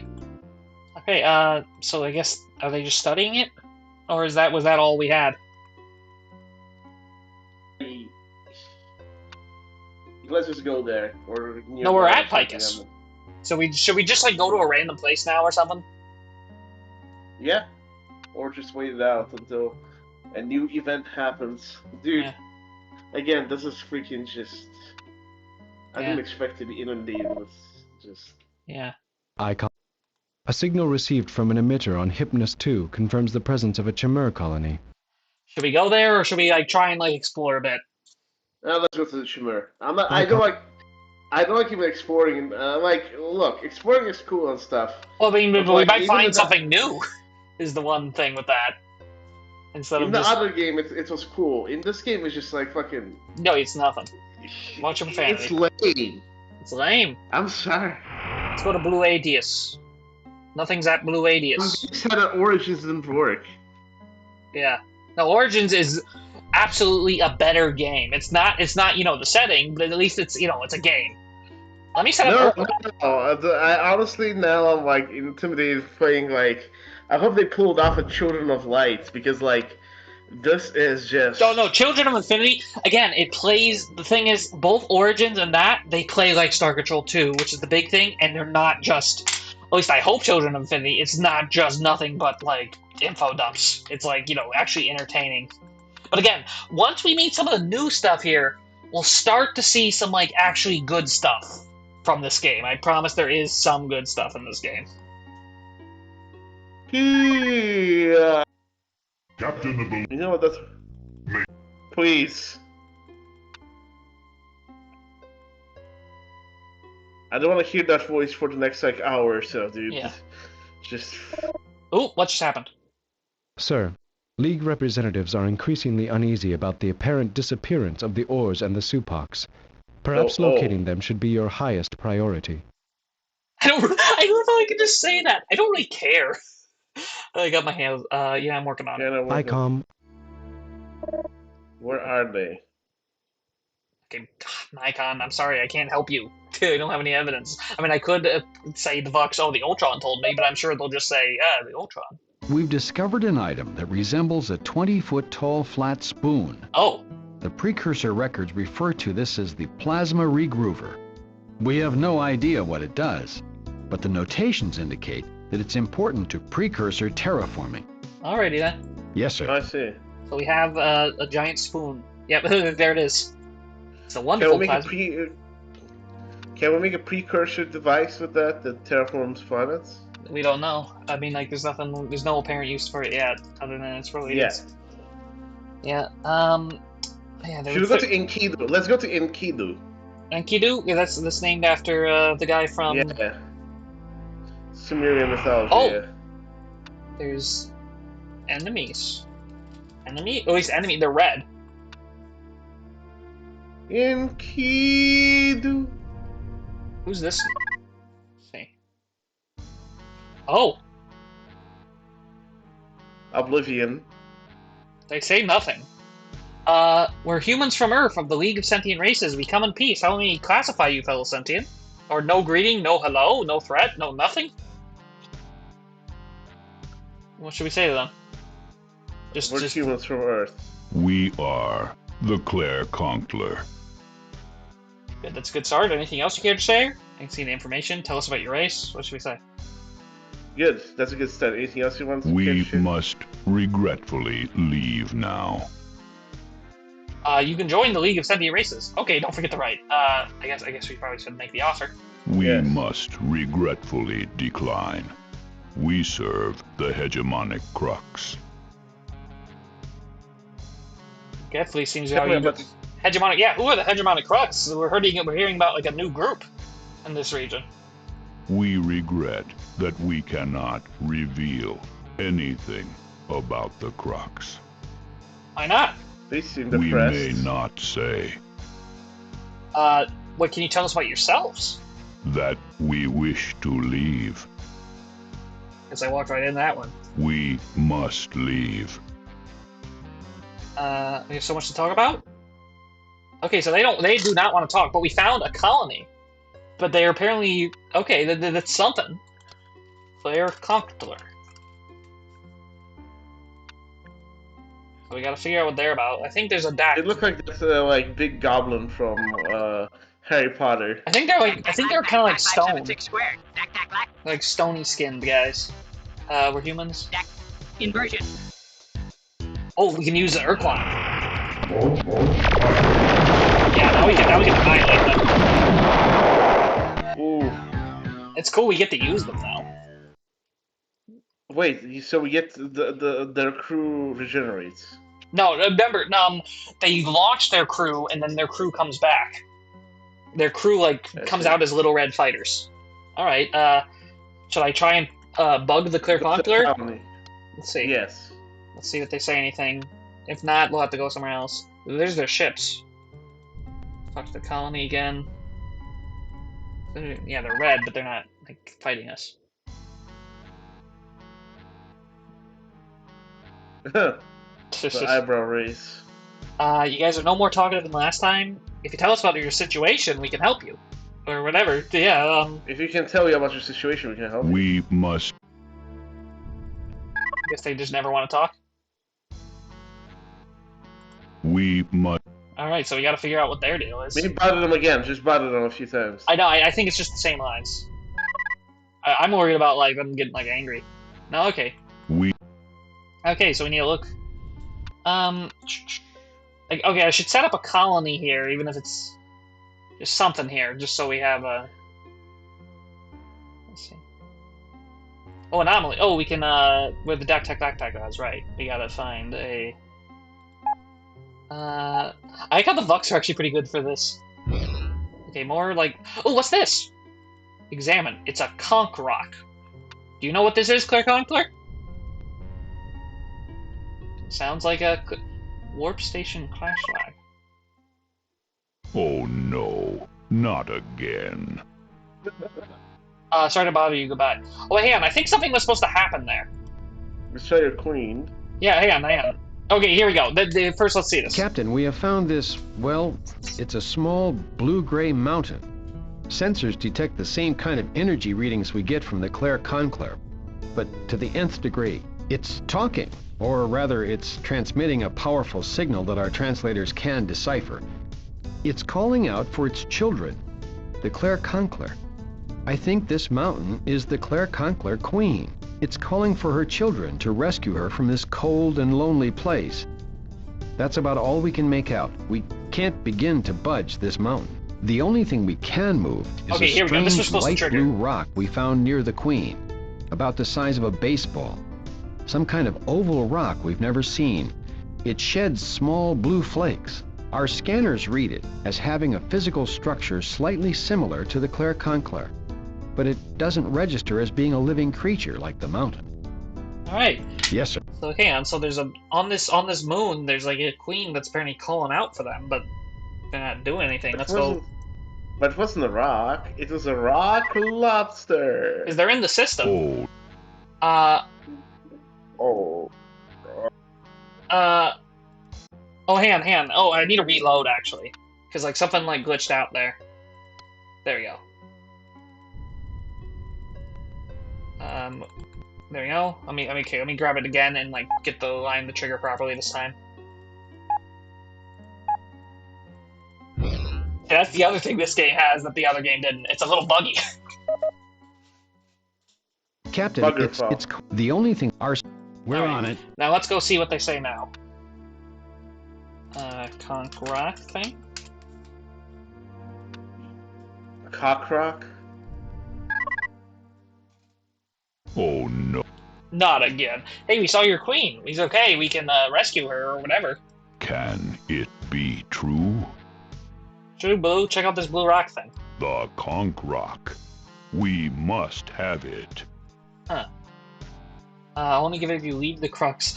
I don't. I feel like we're kind of like assuming. We're assuming a lot here because we don't even know what this whole situation is.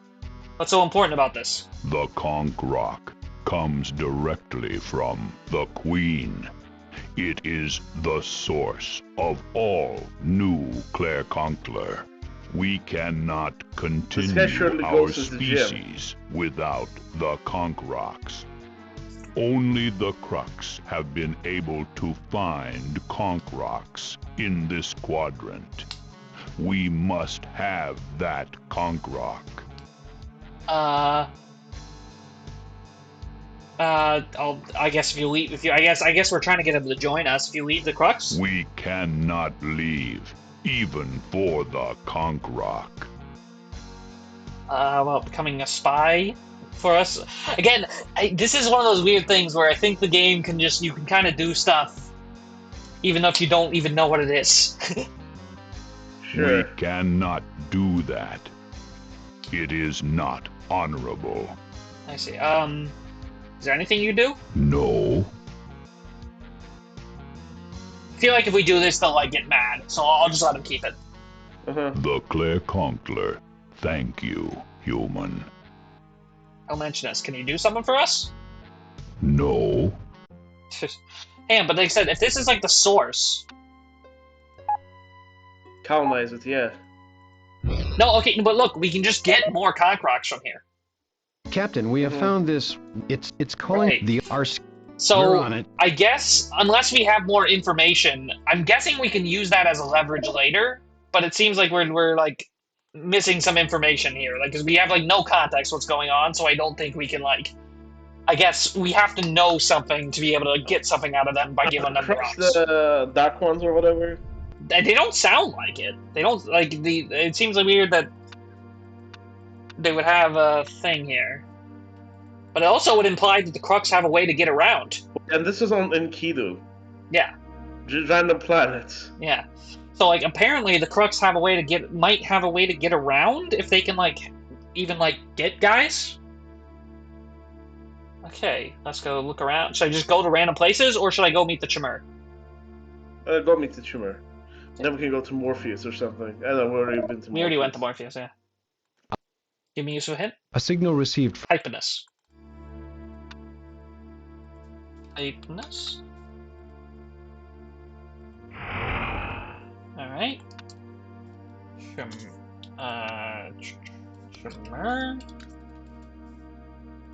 Let's go get the Dak-Tac Lack-Pack thing first. They're always guarding a place. Dak-Tac Lack-Pack. Dak. Inversion. Urquan.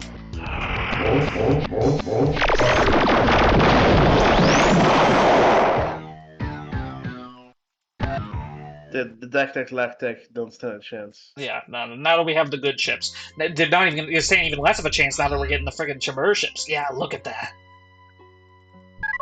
Oh, but here's weird. We greet you, human captain. Welcome to the Chimera homeworld in the Kasari quadrant. We are gratified that you have survived the rigors of the warp bubble transport to the Kasari quadrant. Not a good voice, but you want to know who's doing this voice? Jeff Baker? Yep. You have such talent. Why are you doing this? this voice? Hold on. It would be ironically better if he did his Dagoff voice, because that kind of sounds like what they did. They were big booming voice. Everyone in the chat. It's Dagoffer. It's him. It's Dagoffer. Yeah. He counts. I'd like an update on your status, Tremere. This is actually, I think, a CG model. We have not a puppet. initiated colonization at high productivity levels. We have harnessed the abundant raw materials of this planet to produce avatars for our vital mission. Alright, they'll come in handy. Yeah, the avatars are some of the best ships. You are intent on stopping the unnatural interdimensional fatigue and restoring the integrity of the fabric of space. We are prepared to assist you in whatever way we can. What do you need from us? Come for some of those avatars. We will provide you with as many avatars as you wish, along with enough Chamur to command as many vessels as you wish us to build. We remind you that our ability to create avatars is in direct proportion to the amount of planets and planetary resources that you provide to us. It's a great ship. I'll make sure you get lots of resources. We accept your leadership. I mean, the design looks like I'm fine enough, but yeah, what is this? Why is this? I get they're half robot or whatever, but it's like, come on. So there's like... Yes, over here. Tell me about your avatars. Avatar battleships are devastatingly effective fighting vessels. With competent tactics, these ships can defeat any ship in space.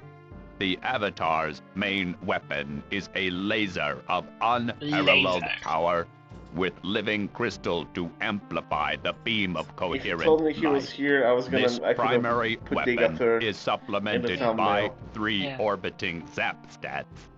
These smaller vessels automatically shoot enemy ships and missiles. This secondary weapon is in turn supplemented by a strong tractor beam that focuses artificial gravity on an enemy ship.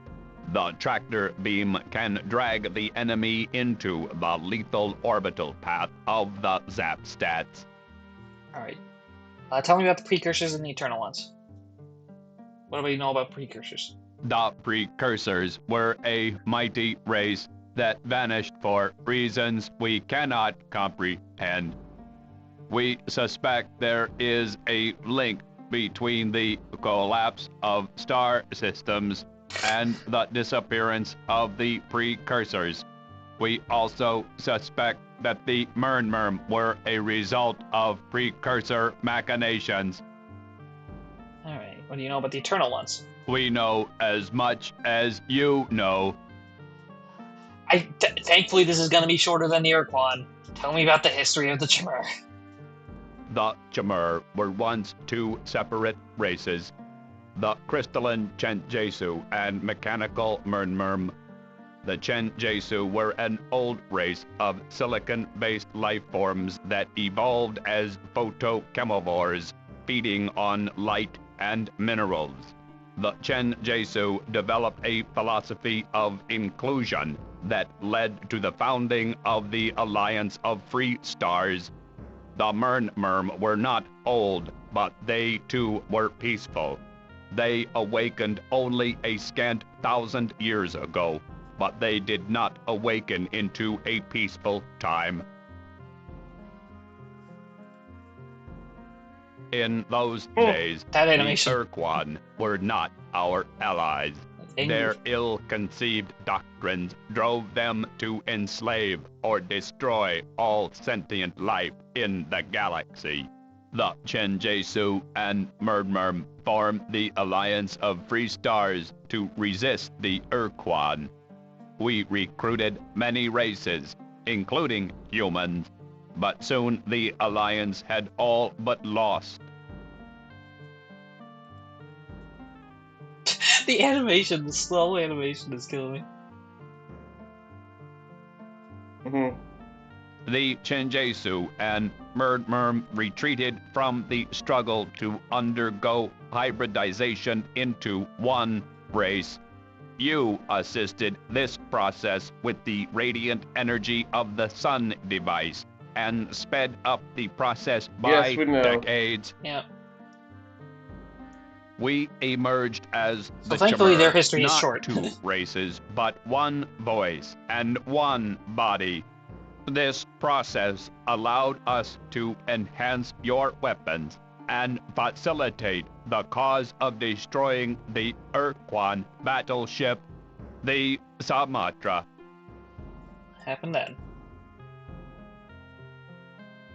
The Chumur took responsibility for eliminating the remaining Urquan during the time your escape pod was missing. We freed sentient races from the crimson prisons of slave shields during the time you recovered from your war wounds. We have accepted the Urquan as allies in this mission, but we still watch them closely. Since you are the elected leader of this mission, we defer to your judgment in the Urquan matter. Alright, why don't you trust the Urquan? We do not mistake the Urquan surrender for submission. We have studied the Urquan for millennia. Once again, the Urquan struggle with themselves to define their future. We need to take them at their word, and nuke them into Stone Age if they lie. If you have any evidence that the Urquan might not be loyal, good, I'll keep an eye on them. I think that's a decent strategy.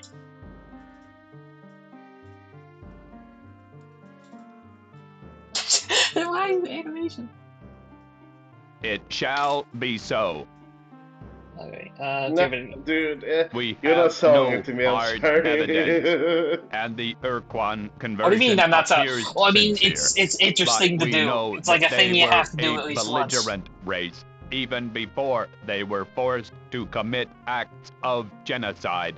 We also know that they committed acts of genocide of their I own didn't hear what you said. volition after the can't mental believe this is Jeff compulsion Baker. was I know, gone. it's crazy. If they remain Gary. devoted to the high-minded League ideals, it will be through Herculean acts of self-discipline. Ultimately, the Urquan doctrinal fervor is irrational, making predictions problematic. Alright, What do we okay. Still gotta find the Supax, whatever happened with the Supax and ores. I offer you greetings, my shining one. We Arelu are so pleased to behold you again. You surpass our greatest expectations. We are very proud of how far you have come since we defeated the hierarchy of battle thralls together recently. Or so long ago, depending on your proximity to time. But it was a glorious victory, and one that becomes you so. And now, behold, you have a new precursor vessel at your command. Our vested interests in your development have been richly rewarded. Oh, they're so awful. They're the worst ones. You saw that, right? You saw the brain worm. Yes. I'm so tired that it's even worse. They're not even green, dude. Why are they not green? Why are the Vux, the Arilu, and the Spathi not green? The Urquan are green. Why are they so allergic to green in this game? When you first played it, how disappointed were you? To be fair, when I first heard of this, I didn't actually play it directly. I just got the, I found like YouTube about it. Or then I played it directly after eventually. But yeah, it was a weird experience. Yeah, weird is a weird way of saying bad. Yeah. Oh my gosh, the Arilu though. Why did they make them look like this? Like the psychic brain emanations. I have a lot of questions for you, Mayor Spy. Well, Arilu, good to see you too. Shining One, your Shining One. I think you've mistaken me for someone else. What do we say? Well, thank you. Hold on. Thanks to see you. Good to see you too. We are well pleased, my bright and shining one. Your achievements glow, but your potential shines. Thank you for staying me, or I have a lot of questions for you.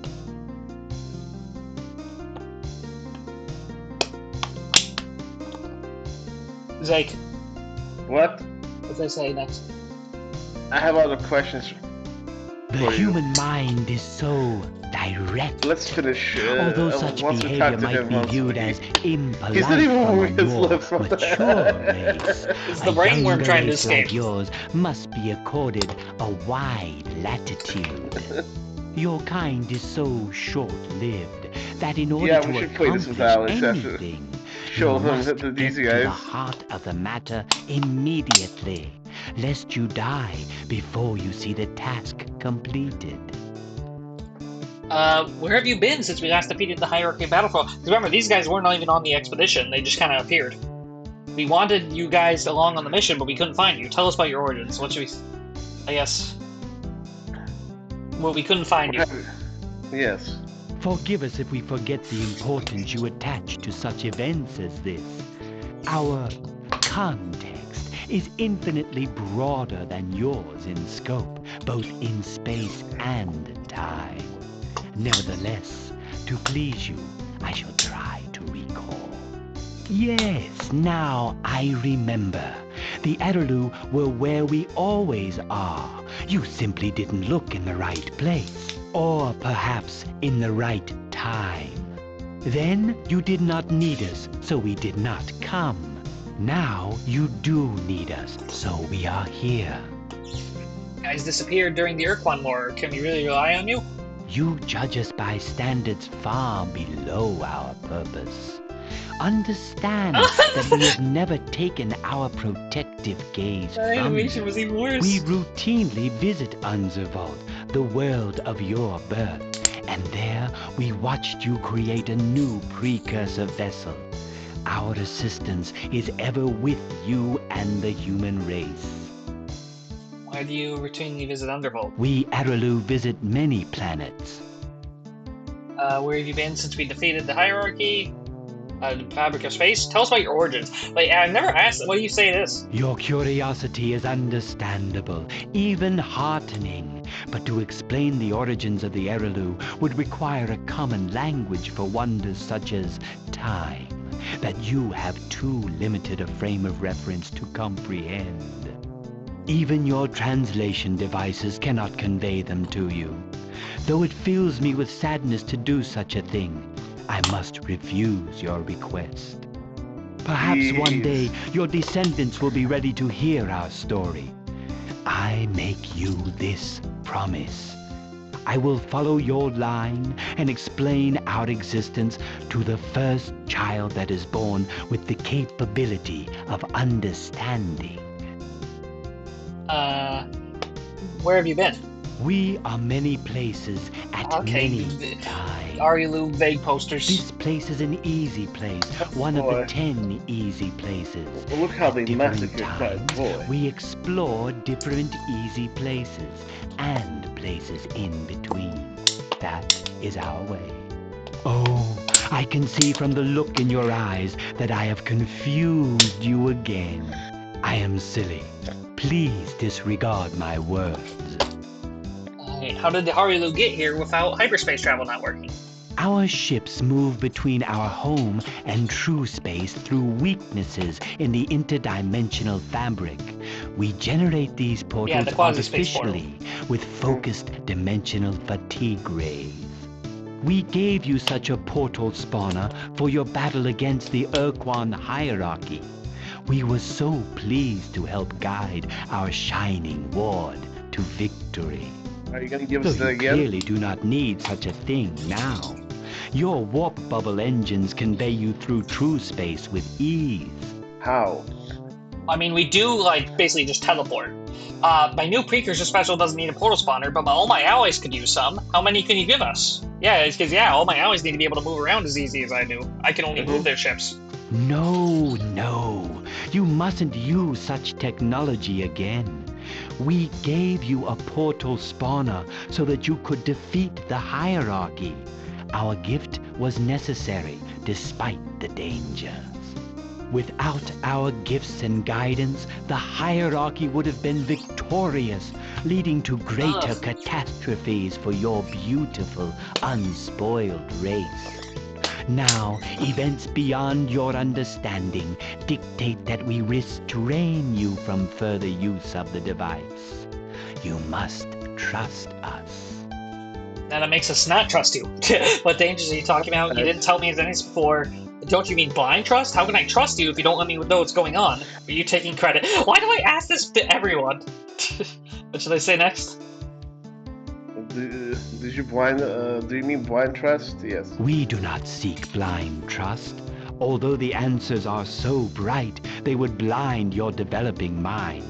No, we prefer childlike trust to blind trust. Childlike trust. Humans are so like our children that we must be careful with our wisdom, lest we lead you astray. We have much hope for you, but you must understand your limits. What dangers are you talking about? You desire honesty, and that is what I offer. You ask for illumination, but I cannot offer that. Such illumination would be too bright for your mind. Understand that the portal spawner has served its purpose. The hierarchy was defeated. Your unspoiled people are safe. Okay, Tarp. Yeah? I'll tell you one thing. This game sucks, but I cannot tell you why it sucks. Your brain would not be able to comprehend it. Yeah. I'd like you to trust me that this game sucks. Yep, it does suck. I still want you to know about it. Tell me. You humans must learn patience. Always instinct. We admire instinct, though we possess none ourselves. You are angered, embarrassed. We look upon your deeds with pride. What are you if not the embodiment of the best qualities of your race? We hope that you do not begrudge us our pride, knowing our efforts help to bring about your accomplishments. Ask me what you will, my shining one. What do we know of the problems with fabric of space? Recent events have caused the universe to lose some of that stability, at least locally. More I cannot say at the present. Why don't your lips move when you speak? I do not speak, my child, but it is a natural mistake to make. But once the thought blossoms on the Arelu mind, it shakes loose many seeds which carry on the solar winds. If they should float past a psyche that is fertile with sentience, they can take root and grow. You humans still express your thoughts through cumbersome vocal gyrations, but you are such a fresh and vigorous race that seeing the exertion of speech is becoming to you. Hearing your speech evokes rich memories, but your species shatters old limitations quickly, do you not? Deeper capacities are flowering in your species as reflected by humans with... What crude term do you apply to them? Psi ratings? Perhaps one day you will have children or grandchildren with these capacities. That was actually mentioned in 2, that like there's humans with psychic range. We can't reach your hybrid quasi-space homeworld from here. How do we contact you? When you need us, the Arelu will find you. Okay, that forces us to ask. We are not from your space or your time. We are from realms that you only understand in theory.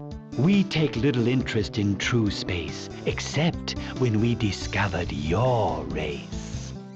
We have known your kind from the very start.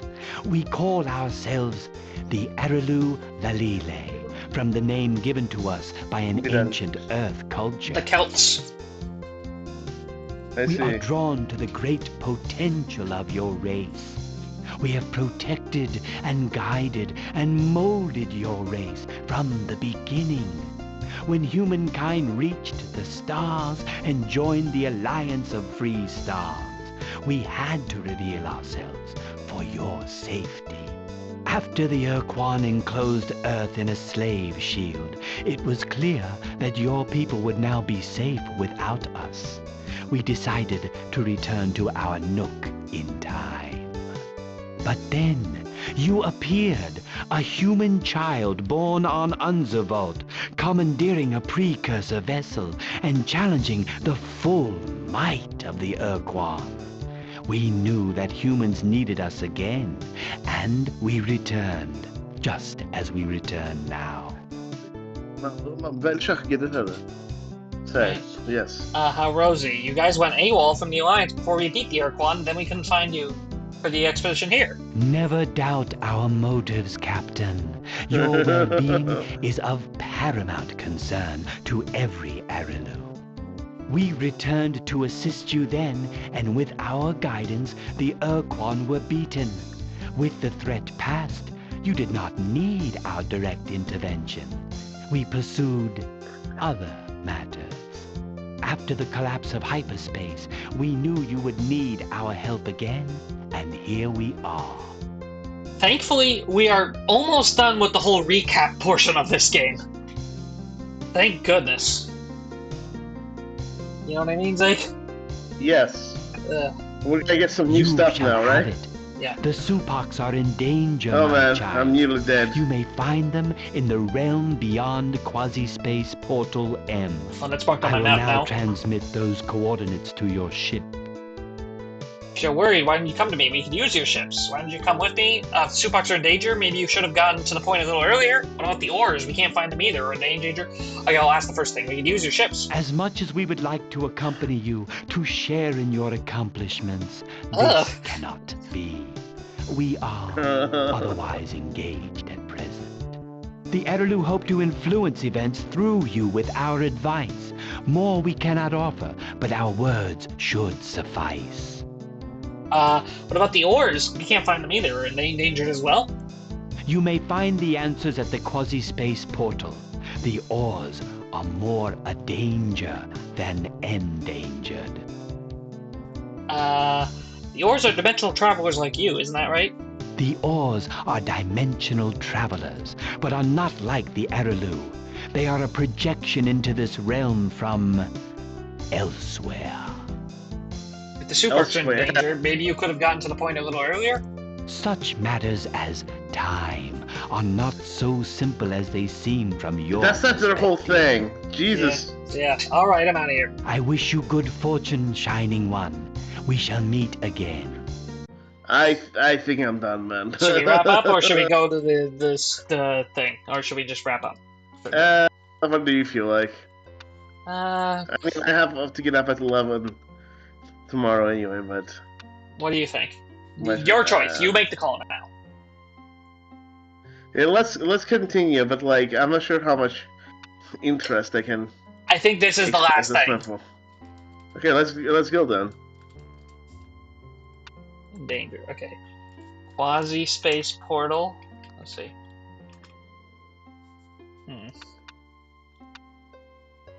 Quasi-space portal M.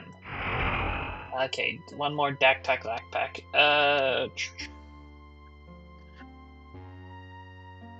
Ooh, first let me set up a 12 colony real quick.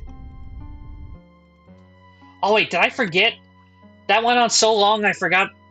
Oh no, I didn't. Okay, never mind. Okay, should I set up a... Oh. Sir, coordinates for quasi-space portal M have been integrated into League charts. Oh, what took you this so long? phenomenon... Icon... Should I set up, Cyrene or Utlig here? Cyrene. Okay. Even though they're ugly. There we go. Dude, they look worse on the icon. I know. Fuel refinery. Okay. Factory.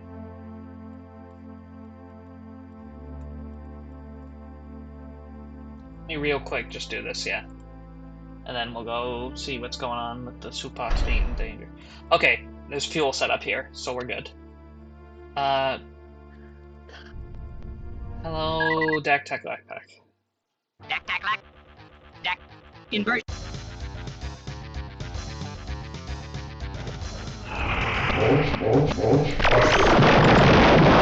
Instant!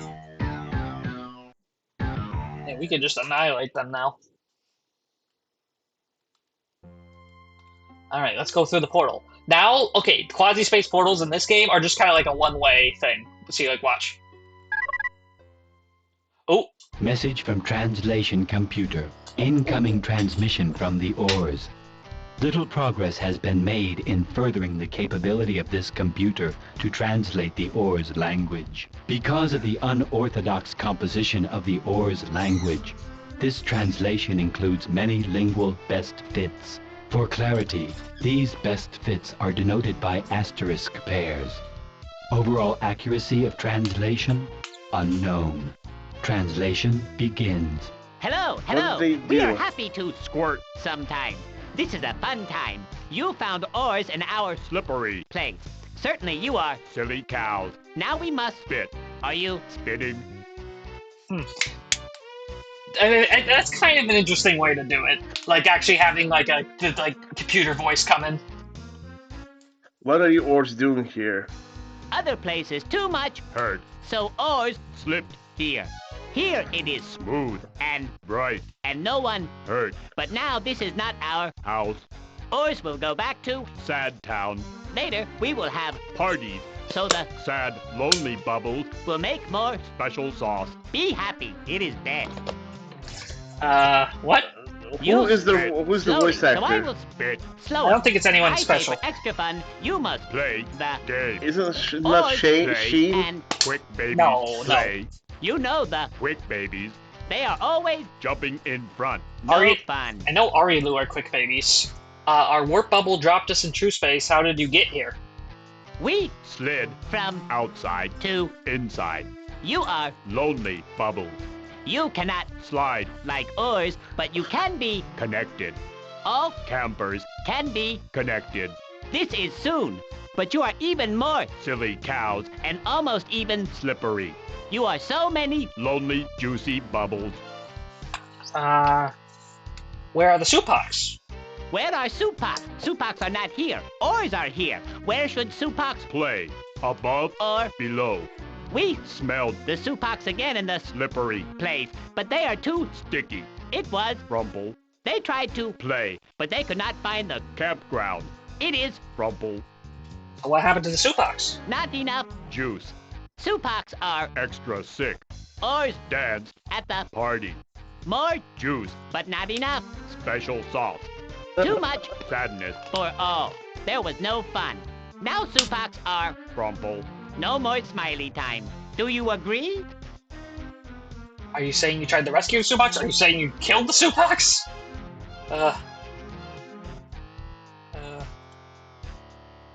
We smelled the Supox. They were sick. So they made the special sauce. It is too sad. You're saying you killed them? The joke is sorry. You are silly. That is too much fun again. Of course. Campers only can get into heavy space once you are connected. Oars can pulling campers inside for a party. No, I will not spit. Silly cow. You are more funny than several. You can't smell the pretty colors, so you must spit. You make me want to expand, but I should not. It is too lovely. I can take you to your colony planet. Will you join my battle group? We are too happy. Yes. You invite oars to your house. We can be special together. So much enjoyment. But first, we are freezing the juice. Later, we shall come to your house. We are connecting. Happy campers are good for fun parties. See you later. That is funny. You think you see oars, but oars are not light reflections. Maybe you think oars are many bubbles too. It is such a joke. Oars are not many bubbles like campers. Oars are just oars. I am oars. I am one with many fingers. Again, my reuse line here. Reach through into heavy space. And you see oars. But it is really fingers. Maybe you do not even smell. That is sad. Smelling pretty colors is the best game. Alrighty. Did they join our fleet or not? Oh no, we found the Or's colony. Sir, a routine sweep of debris in the local area has uncovered what appears to be the remnants of a spaceship. Huh. Let's check it out. Icon. What's the spaceship then?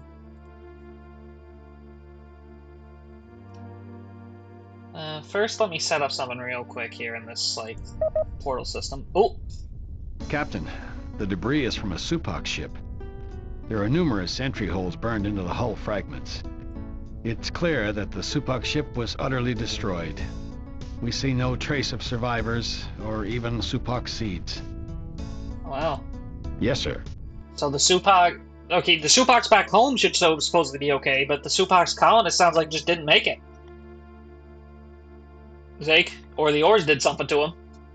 The Supaks, who were they again?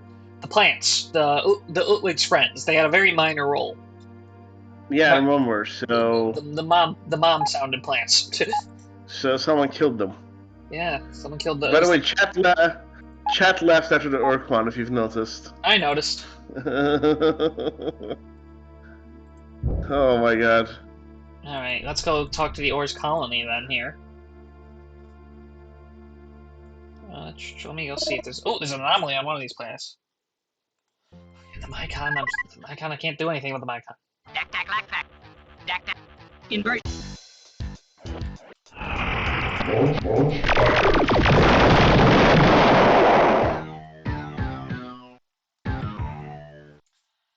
Ugh.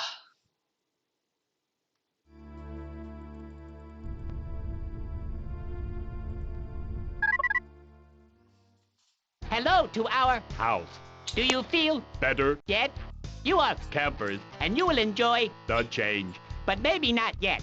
Let's spitting the fun words for several pieces and then surprising things. We're glad to see you finally set up your colony. We like to be together. Do you want to be together with us? Always the other sad animals go away. But first, we have lots of fun. Too many fun is not enough. Do you agree? I think you smell like you do. I'm glad we get along so well. Remember when we kicked the Hierarchy's butt together? Those were such good times. I've come for some of your Ord's Nemesis ships. I have questions for you. We kicked the Hierarchy's butt together, yeah. We came together to dance. Very many. We gave you our heavy space ships with the go. So you could dance with the... Oh, you remember that? The go-go's?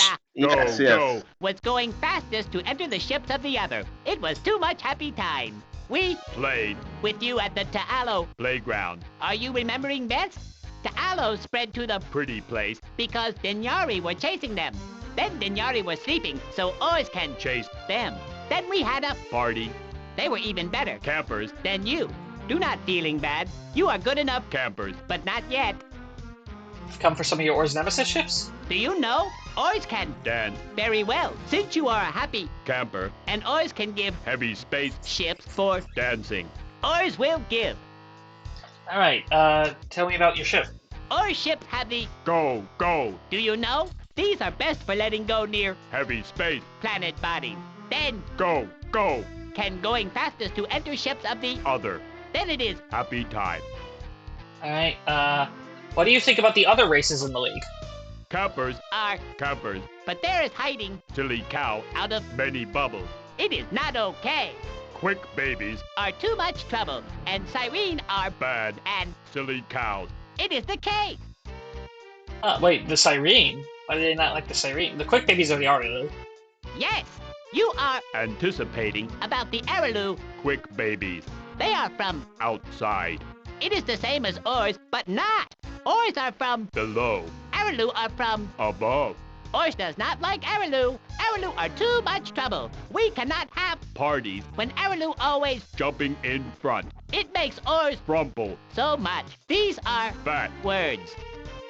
Tell me about the Cyrene. What's wrong with the Cyrene? At least to you. It is too much about the silly cows. Cyrene are using their Nasty tricks. to Smell. all secrets every day. Not only Campers. but ours. It is so Frumple. we are not happy. It is soon they are using the Tricks. to Dominion. the Alliance. and then what? No more Campers. so bad. It is better to not ignore or else there is so much problems. So the Cyrene what are the Cyrene doing? I am already explaining. That's kind of funny. So the Cyrene are doing something that the Oars don't like, but like that might be a good thing because if the Oars don't like it, that's not what the. I am telling the Alliance story. It is too much. You are learning about the Cyrene. You are, but then what? After this, you are so happy you are not spitting. The many questions to not campers. Man, it is not good for silly cows. Not to make fun of people, but like tricks. To grab the secrets. It is sad town. It sounds like what? Never mind. I'll tell you later. All right. What do you know about the precursors? Extra silly cows. Biggest party time would be happy days with extra silly cows. But ours can't smelling them. Where are extra silly cows? It is never. Okay, what do you know anything about the rainbow worlds? Heavy space. Planet bodies with many colors. From the extra silly cows. Sometimes I guess they call precursors are that. there, but never always. Tell me anything about the eternal ones. You are silly. Is this happy? No! I cannot spit these words with campers. Campers will change together and then what? All will be aware. If you are campers, you will enjoy the change. No more sad, lonely bubbles after party time. Tell us about your history. Here is good news. 6 or 9 pieces ago, myself the Oars did not even smell your level. Can you believe? It is so silly. It is such a happy town. Then the Andersons made some slippery places. And then the Oars can smell it. It smells so good Oars are surprised. I myself pushed the fingers into the new town. And there are so many campers. We must dance with the Anderson. Then we can smell the Araloo. Again they are jumping in front. It is always there is juice squeezing. And then we are not so crumble. Finally we find you, the happy campers. And the Ta'alo playground for sliding through. Where are the Ta'alo? There they are. It is too much fun. Then there is no more hierarchy. We are too happy in this slow time, heavy space. It is a better level for games. Then is the stuck in the slippery places and the coming to here. This is the everything story. Now you know. All right, I think I can tell you about. Thank you, Time. This is too joke. Time is not from Oars to you, I am sure. We are all in the now space. It is happy spices. Why are you there? Of course, because also the Oars are in the now space. It is a pleasure. Okay. Yes, we do. Goodbye is the game. Hello, I am only joke. It is funny enough. Do not forget to enjoy the sauce. At least we get their ships now. Oh, we're almost out of room in the fleet. So we're gonna wrap up now, you think? I think so, yes. I think with that, since apparently the Supags... Oh boy. I think we did. The Orc killed my whole vibe, dude. I know.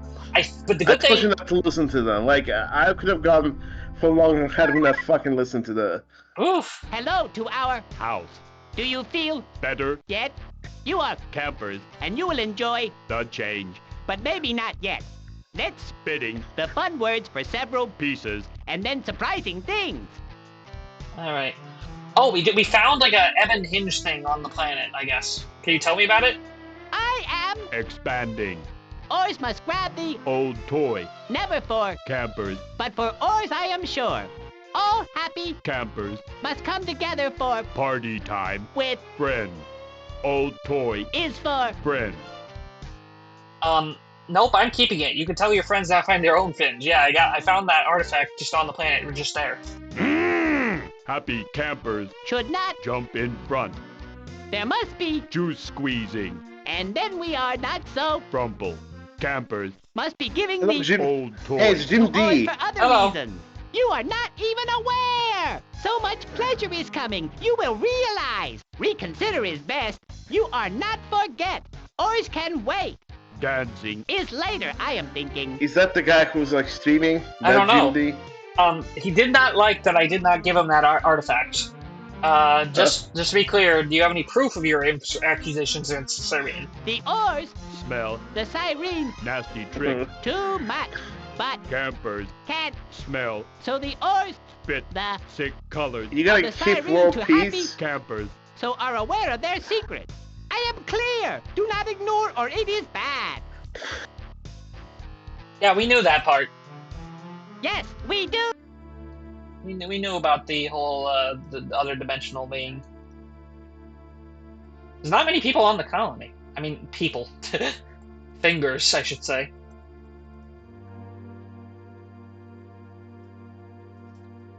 Alright, so you think we should wrap up with that for today? Yeah, I think it's a good... Okay, so at least we should be meeting new races from here. Alright guys, like and subscribe, join the Discord, do the thing. And we'll be back with this at some point. I love how the only new... again, we got unlucky, and the only new races we met are the rock guys who won't talk to us, and the probes who don't seem to talk. Oh boy. Loving the stream, guys. Thank you, Jimmy D. Thank you very much. Should we go all over for Jimmy D, or I'm not sure? It's just How long we're have you been very here, tired. Jimmy D? It is like 2 in the morning. No problem. Are you also feeling tired? I'm very tired now. Okay, good. And the things are running out of batteries. So yeah, we'll continue this for sure. But yeah, we'll probably finish it. We'll have to finish it while you're still at that house. You know what I mean? Yes, yes. And then when you get back, you can play Origins. Yeah, I'm here until not the Monday this week, but the week. I promise. Unlike this, Origins is actually a good game, even though it's not on par with Star Control 2. It's at least a good game. It at least has like the gameplay of 2, where you actually explore and find things. I could tell. Yeah. All right, well, folks, like and subscribe, join Discord, do the thing, and we'll see you in the next one. Bye bye. Bye bye.